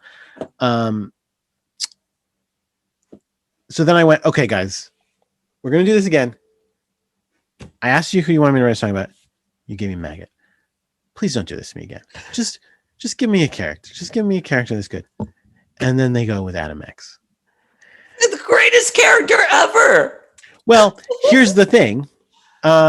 He's a pretty obscure character. Let's at least acknowledge that, right? You're absolutely right. And so I went, My kind of screw you guys back to them was the song I wrote where I went really hard on Mag. Like I did research for Mag. Like I was like, I'm going to reread his origin. I'm going to reread his death. I'm going to like reread important issues. So then I wrote the song called About Adam X. And it's literally a song about how I don't know anything about MX. It's here's some lyrics. I'm sorry I'm amused by my own self, but I am amused by my own self. I'm very amused right now. There's a girl who is surrounded by a slippery force field. There's a guy who blew his face off and it never really healed. There's a dude who can find anyone who's also very pale. There's a werewolf king / EVP with sharp and scary nails. There's a kid called Squid Boy who is actually a fish. There's a girl with lots of ghosts who give her luck of the Irish. There's a guy who looks like there's a guy whose looks could kill if he's without his special specs. And I know more about each of them than about Adam X. And there's two more verses like that, and the only place where I actually say anything about Adam X is the bridge where it says, all true, I know he wears a backwards hat and that he's very spiky, and somebody on Twitter told me his blood burns like fire. I know that him returning isn't really all that likely, and he's not a Summers brother despite Fabian's desire. But now this song is false. Yes. Oh my, first of all, I mean, that is genius. Did you actually perform it? Can I find that on YouTube? Yeah. Okay, I'm gonna find that on YouTube. It's called About Adam X. The album I was making called Tune Me My X-Men. Nick Lowe used to write songs too, and he wrote one of Agents of Hate, right? Mm-hmm. Yeah, he did a Next Wave one. It was terrific. So I'm a huge, as I just said, I love Adam X. Is the last issue, can we move forward on the assumption that he is a Summers brother? Well, I mean, that's a good question. And you don't have to answer it, by the way. You don't have to answer it. I'm sorry. There's questions to be answered in issue 2. We'll have to see what happens. And is it just those 2 issues that's going to deal with Adam X, and then you move on to the... Yeah, then we're going on to Walt and Wheezy doing... About Adam X, Jordan D. White. Sorry. No problem. Okay, there you are. Oh my God. I hope you like it. I will. I'm not going to play. Am I playing my Banjolele? I think I'm playing my Banjolele in that one. Yeah, you are. Oh my God, you look so into it. I didn't know you have a YouTube channel. You have 143 videos. Yeah. I used to do it pretty regularly, but it's been a while, unfortunately. So the other book that I'm absolutely wild about is Sword. Oh, I love it. I love that you guys have taken like characters that people have forgotten about and given them good story and good panel time. I love Fabian Cortez as well. And I think it's because I see so much of myself in him. Soy Cubano, I probably have delusions of grand, and I have a man bun these days. But how did that... I love the idea of the Mutant Space Program. Yeah, absolutely. Were you asking how we came up with it? Or? Yeah, how did you come up with it? Well, that one I think we came up with because we knew that we were doing Ten of Swords, and we knew that the Sword Station was going to be a piece of that.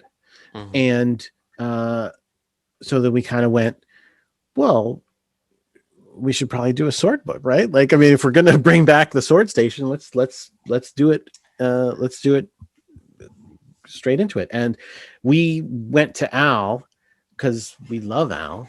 Oh, he's great. I mean, I've worked with Al a few times, and I love it.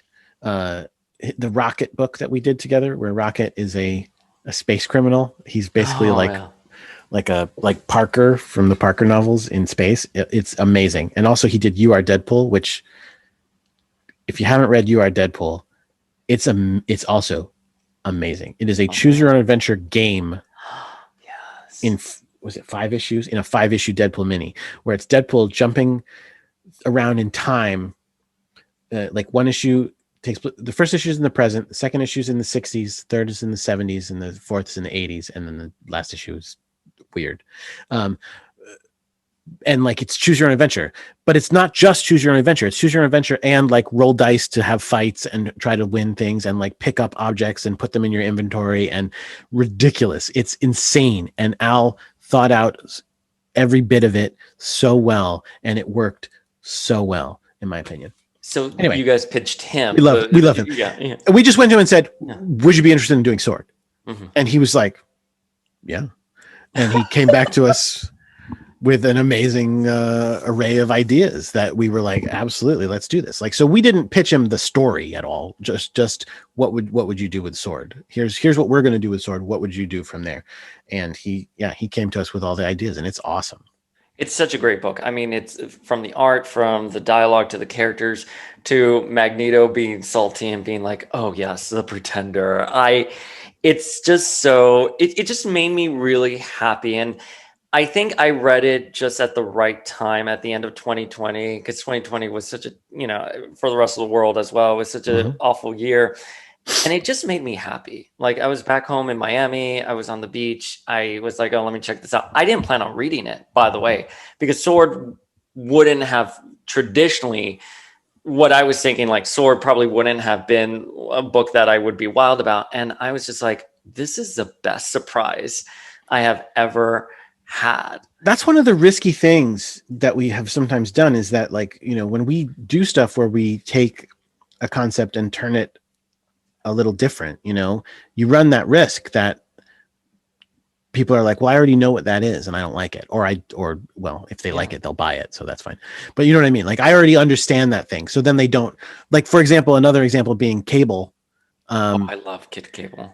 Like, the Cable book we're doing right now is pretty different than any Cable book before, but it's also, that one is risky too, because in addition to being different from Cable, so if you are like, well, I don't like Cable books, you still might like this. Yeah.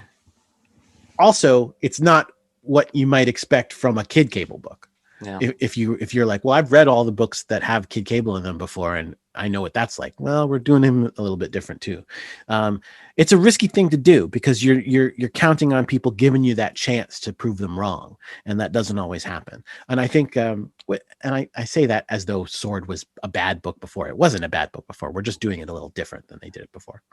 And I think one of the things that really resonated with me when I was reading Sword, just to, cherry pick a moment here, I found myself being a little emotional when I saw WizKid, because in an age of resurrection and being able to perfect your body, WizKid is still in his hover chair.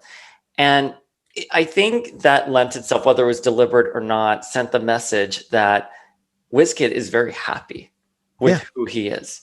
And I have a lot of insecurities with my body, and seeing that just made me so happy that you can love yourself, flaws and all, and there's no hurdle in front of you. Like, WizKid is perfect the way he is. And I just thought that sent such a really great message. And also, I just fucking love him in a red hover chair, looking boss with his kicks. You know what I mean? Yep. Like, it was just so wonderful. And I even think, like, even though Fabian was the butt of the joke of the issue, I kind of like even felt sorry for him. I was like, he did devote himself to Magneto's cause, and Magneto's like, who the fuck is this again? And he's peepers. And and then, exactly. And like, you see him in the background like that. I've tweeted that photo so much, like Lo-Fi Monday, with his face crack. But like, even when like Agent Brand is like, oh, I guess we need you now. And you're like, yeah, of course you do. I'm the fucking power. And how, I don't know. It's a book that's really speaking to me right now. Well, I hope you continue to enjoy his appearances. Oh, I absolutely will. Wait, I don't want to veer again too much off, because I wanted to ask you about the X-Men vote and how insane that was. I mean, we tracked down Jeremy Ratchford just so he can endorse Banshee, and like other podcasters were doing things as well. Did you have him endorse Banshee because Banshee was your top choice, or because you were just trying to? We were flip-floppers. I'm going to tell you. I'm going to be honest with you. So just checking. So initially, I thought Cannonball in an era of Krakoa is needed, where you have Sinister and Mystique on the council, you have Sebastian Shaw, everyone's going rogue. I'm like, what the fuck is wrong with this government? You know what I mean? I thought Cannonball would play game. He would be a good Boy Scout. He will take his orders and he'll try to do his job the best he can. However, one of the things that we've kind of talked about, over the course of many episodes was oh, Banshee is there but has no voice, like there he is in Ten of Swords. We're so excited. Oh, but Banshee just like turned on his side, you know what I mean? So we were like, no, Banshee deserves it. He needs a lot of love here. So then we have already been trying to reunite the Generation X TV movie cast, and we did Heather and Randall, who played Jubilee, and Refrax. We've been trying to get Finola. We got the guy who played Skin, and we're on the hunt for the actress who did M and a Husk.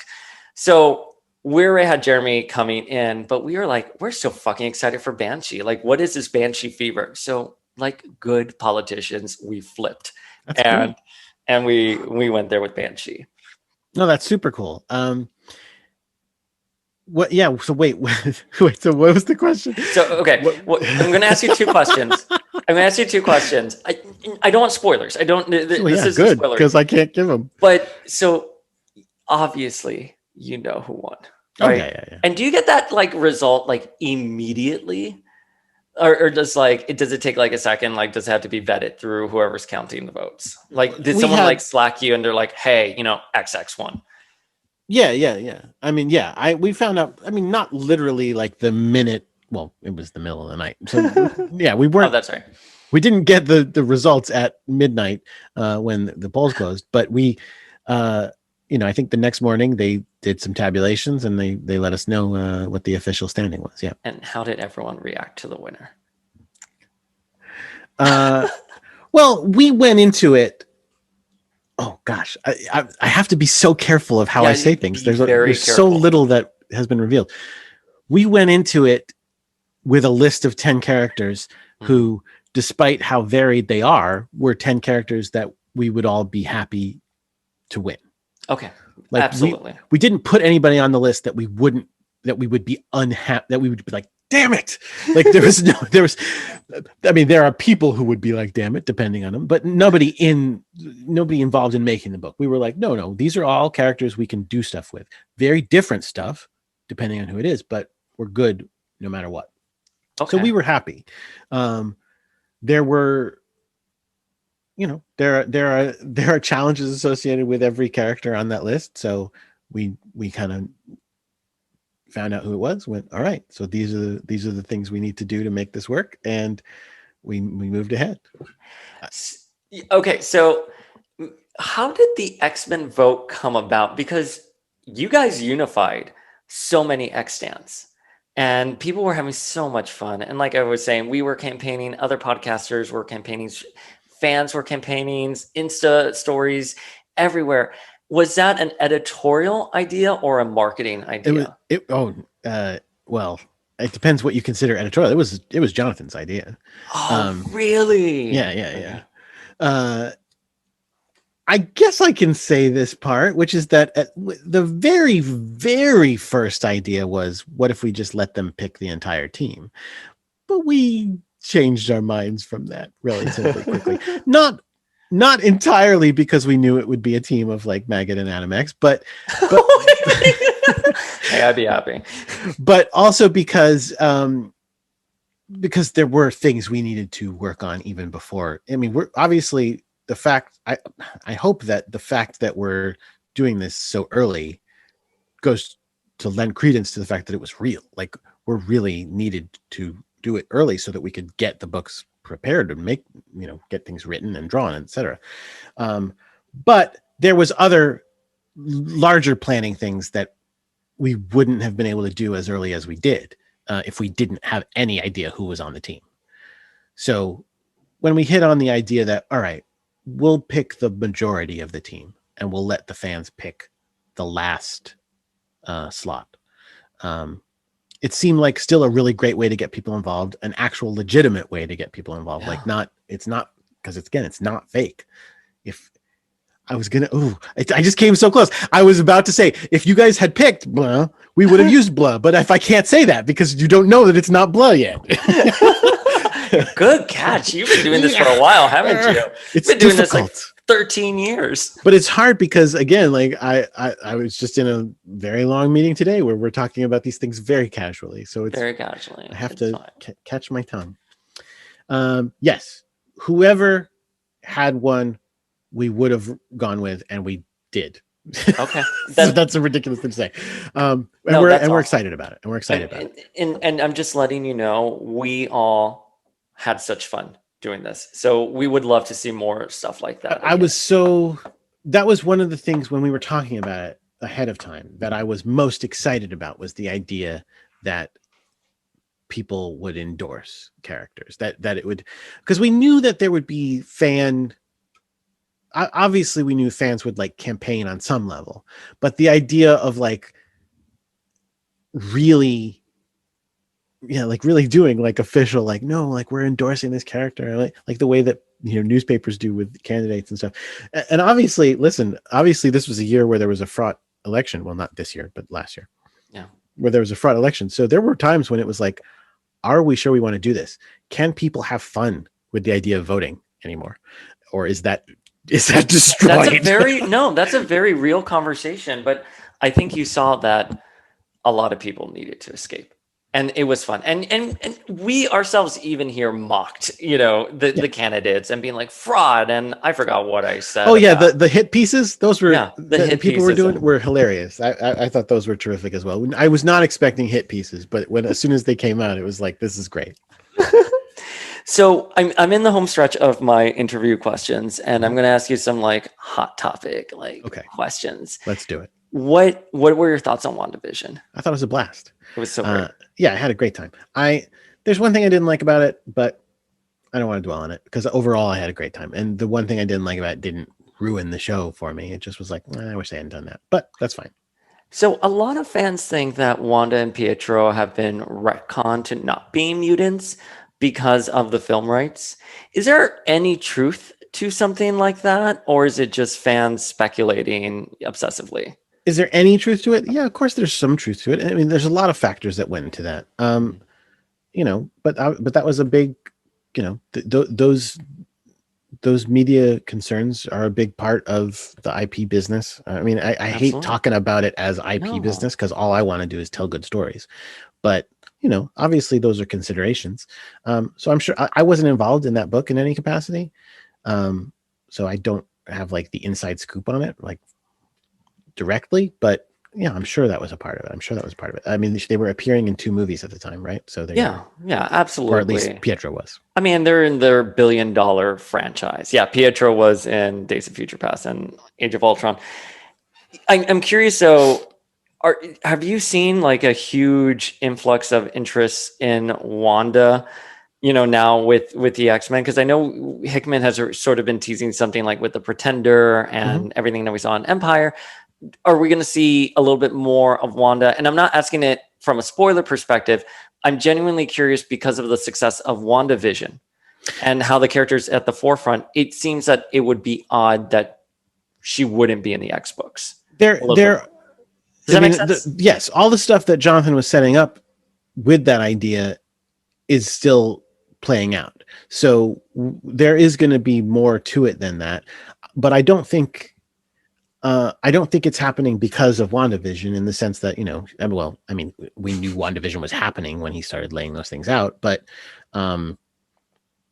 we didn't go, oh, WandaVision, therefore let's put the gas down or anything like that. It was just that Jonathan was setting that up so that it can get knocked down at some point. And so we are still planning to do more Wanda stuff for sure.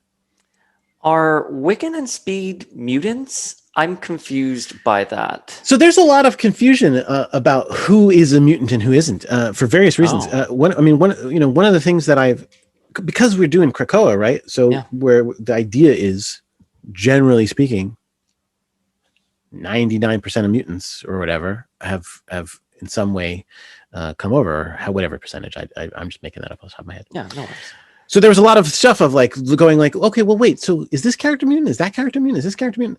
And I think a lot of that has to do with, it has to do with the thing you were just talking about. There was a time in the past when it was very much in everyone's financial interest for every character to be a mutant, because all mutants were the most popular thing in the world. And then there was a time later where it was a thing in our financial interests to not have characters be mutants because of movie deals and stuff like that. and other concerns. So there are characters who have kind of ping-ponged back and forth over the years that have been mutants and then not mutants and then, or not mutants and then, back, all sorts of things. Absolutely. They were created in a weird time. I believe they are mutants, though. Yes. Yeah. It's complicated. Obviously, they are complicated characters. But if the idea is that, so, I mean, is the idea right that they were like, Yeah, so Wanda. it's so complicated because they were like created, right? Yeah, But like shards of Mephisto's soul, and then they were reincarnated as Upper East Sider teenagers, or not. they're Speed. too old to have been born at that time. It's very much I think we referenced this relatively recently on Sailor Business, going like, how does that relate to the Sailor Moon is from 1,000 years ago, but she's also born now? Are her parents her parents, or is her parents from 1,000 years ago her parents? What is going on? Yeah, you did. Yeah, and I don't know the answer. It's complicated. Who are their parents? But I think that the answer at the end of the day is yes, they're mutants, because even if we say all of that stuff is true, and yes, she created them out of this, that, and the other thing, when they were created, she believed she was a mutant and she thought they were her children. So they have powers because they are mutant powers. She would have created them to have the X gene and to have the powers. I believe also we've shown Speed has been just showing up in X Factor, and I think he can do that because he is a mutant. And I think we might have even talked about, I'm trying to think if in Sword, when they talk about the fact that that Wanda is the Pretender mother-in-law of the head of the Skrull Alliance, the Emperor's mother-in-law. Right. And it doesn't do well for relations with the mutants if the X-Men or Krakoa, excuse me, have declared war. And I can't remember if they mentioned, though, the idea that he was a mutant or not. I don't think they did. I don't remember. I think, though, that my takeaway on it is that I believe that they are. It's possible that I'm wrong, but I believe that they are. There doesn't seem to be any reason that they wouldn't be. Okay. So my next question is one I have been dying to ask you. Wait. I'm going to stop you then. Okay. No. I have a question for you. Yeah. Because here's a hotly debated one. Is this character a mutant? If you're going to go with Franklin, like my eyes are No. I'm not because that's been answered. Yeah. No, I'm going to go with a really tough one. Okay. Is Cassandra Nova a mutant? That's a really good question. So is she a mutant? Well, I guess she would have been in utero with Xavier. So she would have been conceived with the X gene. But then she died. Her body died. So that body, right? That body certainly had an X gene because it was, I mean, it was kind of like made out of Xavier, right? But isn't she not that? Isn't she a mental entity? Isn't she a Mamadrai? Yeah. So that's exactly it. So when she was in, I don't remember the takeaway I had with Morrison's story with that was there were twins. They were conceived. Cassandra tried to kill Xavier. Then Xavier killed her in the uterus. Presumably it was a stillborn. And then she became a psychic entity. So I don't think the psychic entity body she has would be a mutant per se. You could certainly say, well, it's all a question of where she began, because then wasn't there? Well, isn't she like where the concept of a Mamadrai is really weird, right? Because isn't there something in there where they talk about the idea of a Mamadrai as being like the dark opposite, which to me sort of suggests that rather than being his twin who was born, lived, died, and became a psychic entity, she was a psychic entity who became his twin. Oh, I don't know. No, because Jean says that we have to confront the Mamadrai in our uterus. Like we all have that. So I see what you're saying. I think the difference is our read on it. I took that very literally when I read it, but is Cassandra a mutant? I don't know. You know what? I am stumped on that one. She certainly hates them a lot. She hates them a lot. Who was she? I'm trying to remember. So here's the other thing. I'm going to take a step further and what I want to see in X-Men Legends. Please. It was hinted at that Ernest was Cassandra in the stuffed body. And then obviously that's a very different thing that would happen later. Are we going to see a little bridge? If I found out the answer for that, maybe I can start forming. That's an interesting question. Yeah, no, Because that if was she's definitely a stuffed, case of one of she's those not a things. mutant. Right. If she's stuffed, she's not a mutant. She's not. That's one of those things that that seems to happen a lot with Grant Morrison comics. Introduces 50,000 ideas and then leaves the book, and everybody goes, "Huh." Anyway, which is unfortunate. So it's difficult to say. I that was clearly something that was completely dropped, and I don't know if we would ever be able to explain it. It would be a fun thing to do, but if we did, it would obviously be the kind of thing that kind of we did for fun in the side. Like, I don't think we don't want to fall into what we like to call comics about comics. Yeah. We don't want to go, let's do a series to explain this comic. Like, we want to do a series to be entertaining and hopefully say something about, I don't know, the human condition or something. But no, that's too highfalutin even to say. So sorry. No. but it would be fun. It would be fun to answer that at some point. I don't think I've ever given it a lot of thought to try to explain it because it just seemed like such a mistake. No. And that's fair. And what do you do in a situation like that where it's a very convoluted history? I think I'd need to see the playing field, what you guys finally decide on. I think right now, though, like my instinct would be like, well, when we last saw her in X-Men Red, she felt like a mutant, a mutant who hates other mutants in her body, and she has those powers. She's a mutant enemy. But if we're going to get into the particulars and the weeds of it, I think I need to have a better tracing of her history. The Ernst thing, the thing that's tricky about the Ernst thing is that it brings up the question of what do you do about mistakes? What do you do about mistakes that are like, in there? They're not like mistakes you're catching as you do them. They're mistakes that it's like, oh, that was just a mistake. Like, so here's an example of one that I had to reckon with, except that it's even still, it's not fully solved, unfortunately, which is Anole. Yeah. At some point we were using that character and the question was raised of, wait, isn't he supposed to have this giant arm? And then it was like, we looked at it and we went, well, is he supposed to have a giant arm? Yes, but he hasn't in the last like 5 times he's been drawn. Mm-hmm. So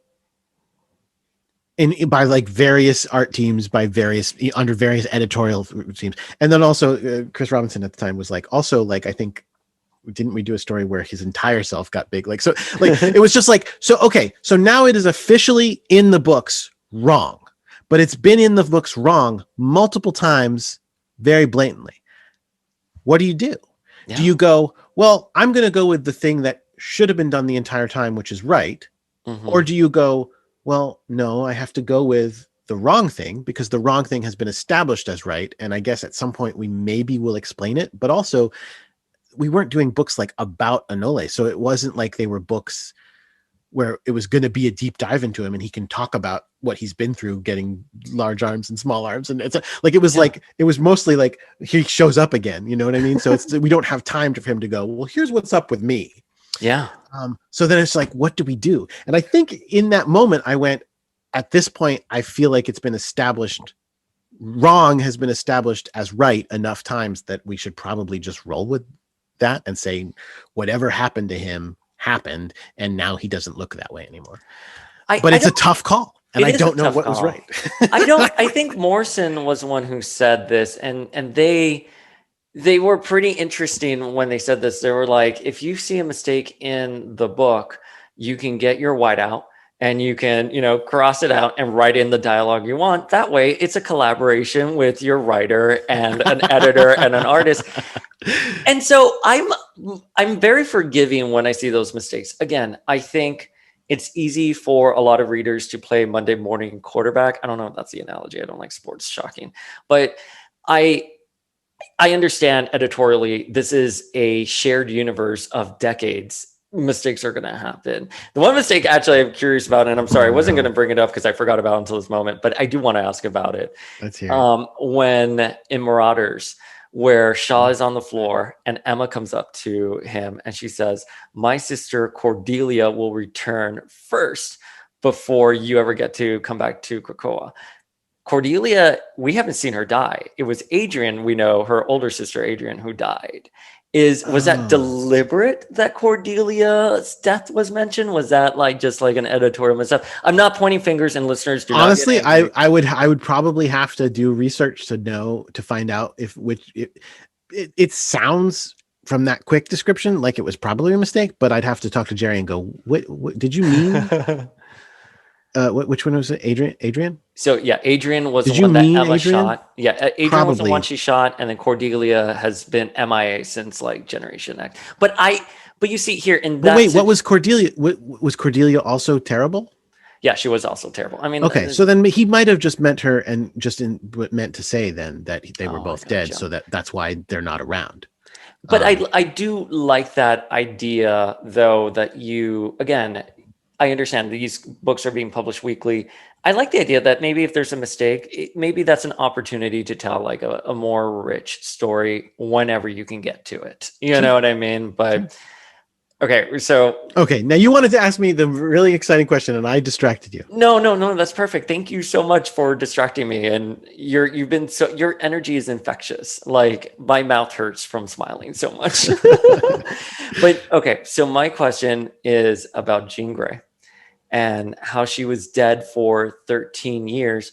And I'm not angry about it because I did love the idea of Jean sort of being in the white hot room, a white phoenix interjecting in times of great distress.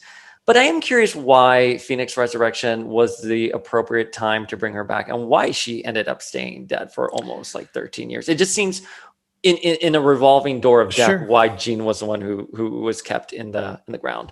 Well, I can only speak to that a little bit in the sense that, because again, I wasn't on the X books when she was brought back.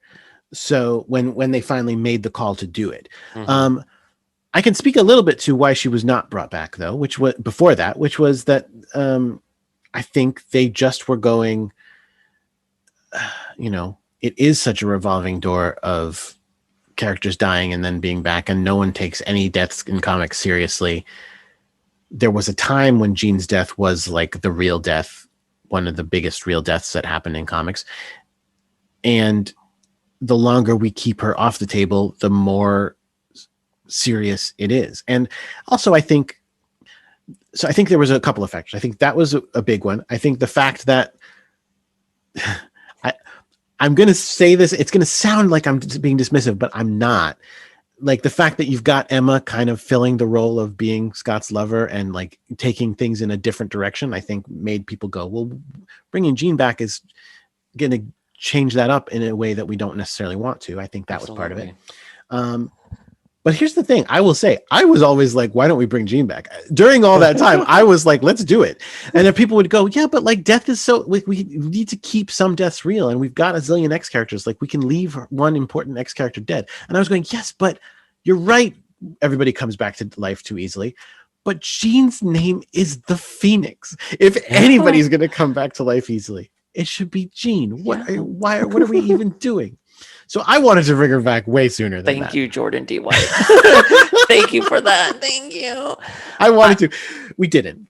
Yeah. Why they did it in that moment when they did, again, Mark Panisha would probably have to weigh in. My guess is they were just like, well, it's time to do something flashy and big. I don't know.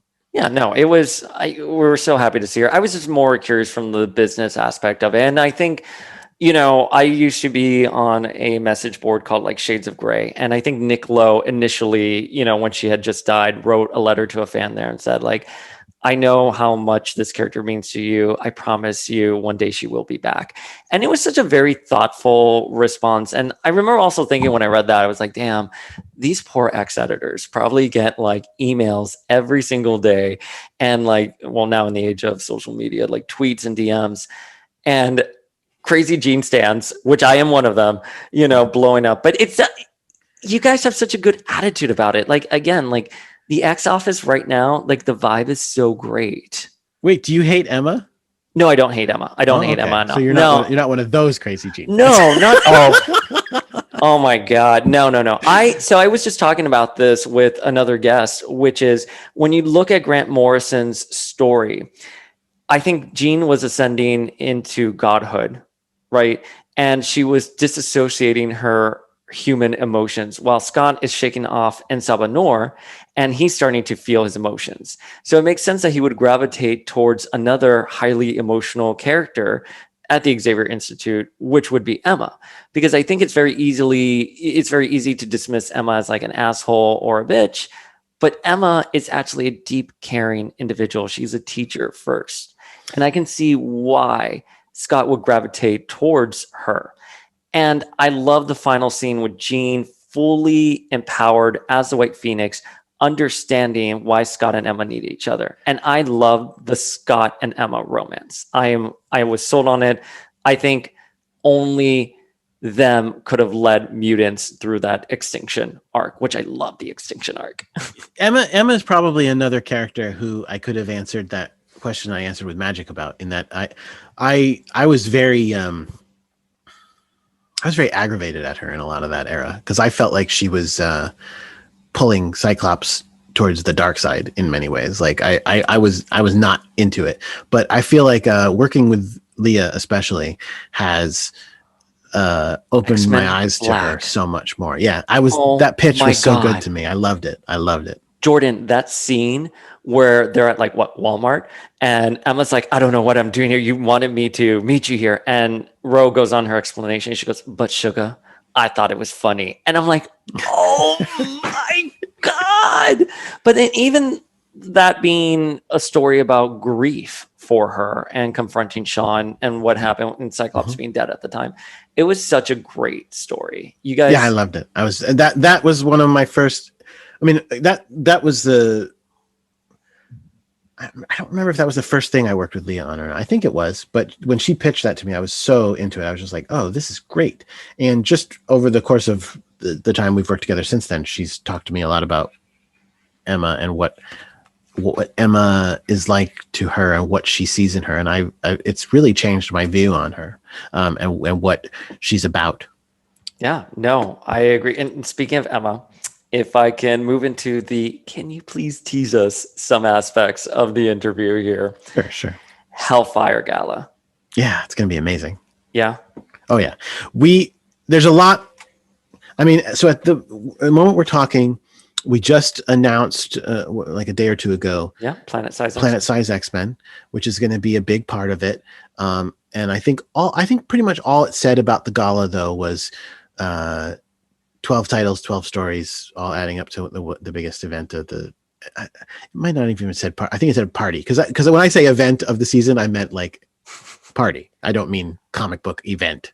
Yeah. I gotcha. So I have to not say event because people will take it to mean that other one when I mean no, like the happening. in-universe event. Yes. And I guess I can definitely tease that. We mean that in the sense that, yeah, it's not part 1, 2, 3, 4, 5, 6, 7, 8, 9, 10, 11, 12. It's here are 12 stories about the Hellfire Gala. They add up to a bigger picture. But again, read what you want to read other than Planet Size, which is going to be huge and important. You should definitely read Planet Size. It's going to be amazing. We are so excited for Planet Size. Thank you for that announcement. Thank you for dropping that. And I'm a huge fashion person. Oh yeah, you're gonna go crazy. Are we gonna go crazy? Oh yeah. I'm really excited for Emma's looks. You're gonna go crazy. Okay. What we have. I'm picturing like Emma in like vintage McQueen, and like Jean is wearing a DKNY dress from like an outlet in Orlando. You know, I love Jean, but I don't think she can shop. I hope you're super into what we do, but I will say we went big. Okay. On a lot of things. And we did a lot of preparation that I did not even necessarily, I wouldn't have necessarily even thought we would be able to pull off for various reasons, but we did. And so there's a lot going on fashion wise that is pretty awesome. I cannot wait. I think some of the other podcasters and myself are going to do like oh my God, I'm forgetting what that Joan Rivers show was, but we're just going to look at all the fashions. And my best friend is a fit model, and I already want her on the podcast so we can break it down. So I'm just letting you know, we are so excited for that. In terms of other things that maybe you can tease, is it Myra X or Myra 10? I think of it as Moira X because there aren't actually 10 Moiras. There's just one, right? Yeah, Like, that's you're the whole absolutely deal. right. But here's the real truth is that, I mean, I don't think we really ever call her Moira X. We really always just call her Moira McTaggart, even though she wasn't even Moira McTaggart in 9 out of those 10 lives. But that's just the way we all actually refer to her as. Well, mostly we just say Moira, but if we're going to say her name, we end up saying McTaggart. Are we, obviously, we're going to be seeing more of her. Sure. How excited are you to be able to tell Moira's story? Oh, I know what's next for her, for sure. And yeah, it's a big deal. You don't understand like what I'm building up in my head. Like I want, at the 12th hour, Destiny to be resurrected and be like, Mystique, we need to go after Moira, and like have like a huge World War X blowout. You know what I mean? Like I am, dude, when I was growing up, my abuela was like, why are you so obsessed with La Viejitas? Which is why you're obsessed with like the little old ladies. Agatha Harkness, fucking Irene Adler. I was obsessed with Destiny, and the way Hickman has written her has just been next level. You know what? I do have a quick question, and I'm sorry, I don't want to ask like this nuance. I'm just thinking about it right now. In Hoxpox, she goes, Pyro, burn her and let her know how it feels, and then Pyro responds, "Yes, Mom." Is she? No. I think he was just being. Okay. Like, well, he's not British. He's what, Australian, right? But yeah, he was just being slangy. Okay. Like, yeah. I mean, if anything, it would be something quirky to that world, but it's not that she's his mother. It would be like that they have a more close relationship in that world, that sort of thing. But Moira, I love her. I feel like I'm on a broken record. For the first time in my fandom, I can say I love every character except for Beast. I fucking hate Hank McCoy. Jordan D. White, why is Hank McCoy the worst X-Men ever? He's not. He's great, and he's great at because being wrong is great. Because he thinks he's right. And I know there are people who are like, he's a hypocrite. First of all, everybody's a hypocrite. Second of all, it makes perfect sense. It makes perfect sense to me that Beast would be sitting there going, I walked out of the X-Men because Cyclops thought he knew what was best and that he could send murder squads out to murder people. And that's obviously wrong. So I quit the X-Men. Now that I'm here, I'm probably going to run a murder squad and send them out to people. That makes perfect sense because what you're getting hung up on, well, he said he doesn't like murder squads. Right. But what he really said was, I know best. Fair. And he does. Maybe. Maybe not. Listen, my main grievance with Beast, and we have a 4-hour episode called Why Beast is the Worst X-Man. Just answer one question here for me. Where did he get his doctorate degree from? Well, that's a great question. No, but get it from... Boyfriend just showed up one day at the Avengers and was like, oh yeah, I'm a geneticist, doctor. Yeah. And that's it. Never explained. I know he did undergrad somewhere. I'm forgetting where he did undergrad. Well, I think he has a Photoshop PhD. Listen, I think that you might be onto something as far as his degree being fake, but I don't think it's not going to be Photoshop. If it's fake because Xavier's is a fake place. Like Fair. Xavier's is ostensibly teaching them actual education stuff, but really they're drilling. Now, again, I did that deep dive into the actual X-Men series, but I didn't follow it to all of the lost years. Like I didn't follow it to all of the Beast appearances in between. And I know that some of them, I mean, that's where he becomes furry and stuff. Yeah. Do they not address him going to college there at all? I'm being purposely salty. I've done the research as best as I can. I'm sure there is a panel somewhere where they mention he got his doctorate degree. But it's nonsense. Because like I said, they're at Xavier's. But if you go back to, I forget what issue that is where they fight, the issue where they travel to the future, actually, the issue where they fight Eunice, the Untouchable. Yeah. very early in the series, he builds a machine that takes away Eunice's power or amplifies his powers, whatever the frick it does. It's some crazy super science machine. So he clearly is super intelligent. I think he's so intelligent and prodigious, but you need to get your creds. Your creds. No, you don't. Not if you go to Xavier's, because it's a fake school. It's a fake school that is all about lies. So Xavier probably just went, yeah, he's got it. Like, there you go. And then, I love that. And then he has it. I mean, that's all of them, right? Except for Jean, because she went to actual college. But the rest of them, they all ostensibly got some sort of degree at Xavier's, right? I would assume. Yeah, no, I agree with you. Did Wolverine? I wonder if they gave Wolverine a degree. I don't a graduate degree of some sort. Did he go to undergrad? Probably not. Yeah, no, I don't think he did. I don't know if maybe he got an honorary degree when he started the Jean Grey, an honorary degree that he wrote to himself when he did the Jean Grey Institute. But I'm sure they just lie. Again, I'm sure they just lie. I mean, that's the problem. The Xavier Institute is founded on lies, and they they go, yeah, you guys are our guys. We got you covered. You have degrees now. Enjoy. All right, so Jordan, it's late. We're gonna let you go, but I do want to ask you some Sailor Moon questions. We're gonna do it as a lightning round. Okay. Okay. All right. Okay. So it's gonna be Sailor Moon. All right. So what is it like doing a podcast with X-Men 92 writer Chris Sims that's all about Sailor Moon? It's a blast. Chris and I first started interacting on the internet on Twitter when I was doing the Anita Blake comic, and he was doing columns eviscerating it that I thought were very funny. And shortly thereafter, I was tweeting about Sailor Moon, and he was also a Sailor Moon fan. I was tweeting about it a lot, and he was responding to me on there. And so that's our first interactions really as people was about Sailor Moon. And I'm thrilled to have been doing it with him. He's a super talented, fun guy, and I love him. Who do you think in the X-verse is most like Usagi? Well, the answer is nobody. I mean, and that's why she's so special. Like the idea that she is a purely good heroic character, but also not particularly good at things, and kind of lazy and kind of gluttonous.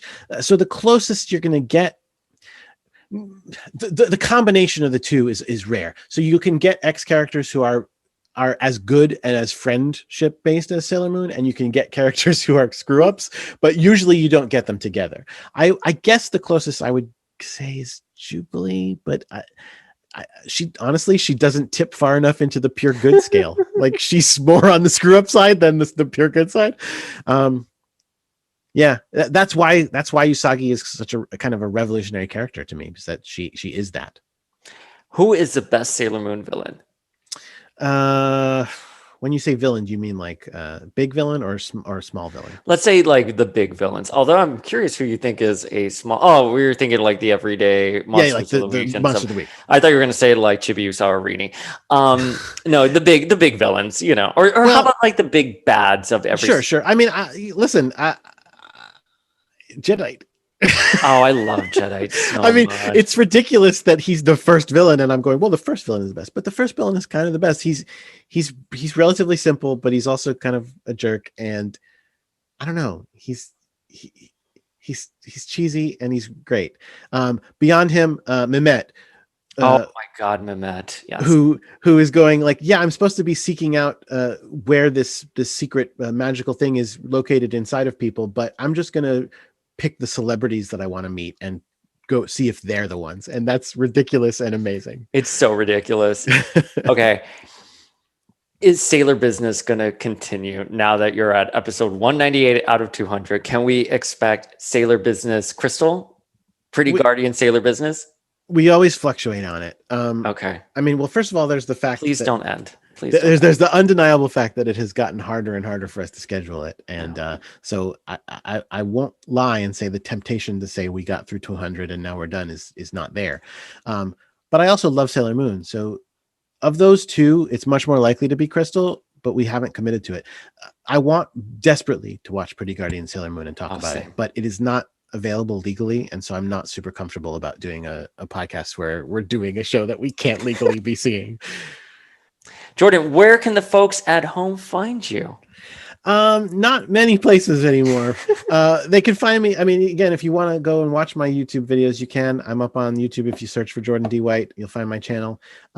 You can find, you can find my work in the X-Men line.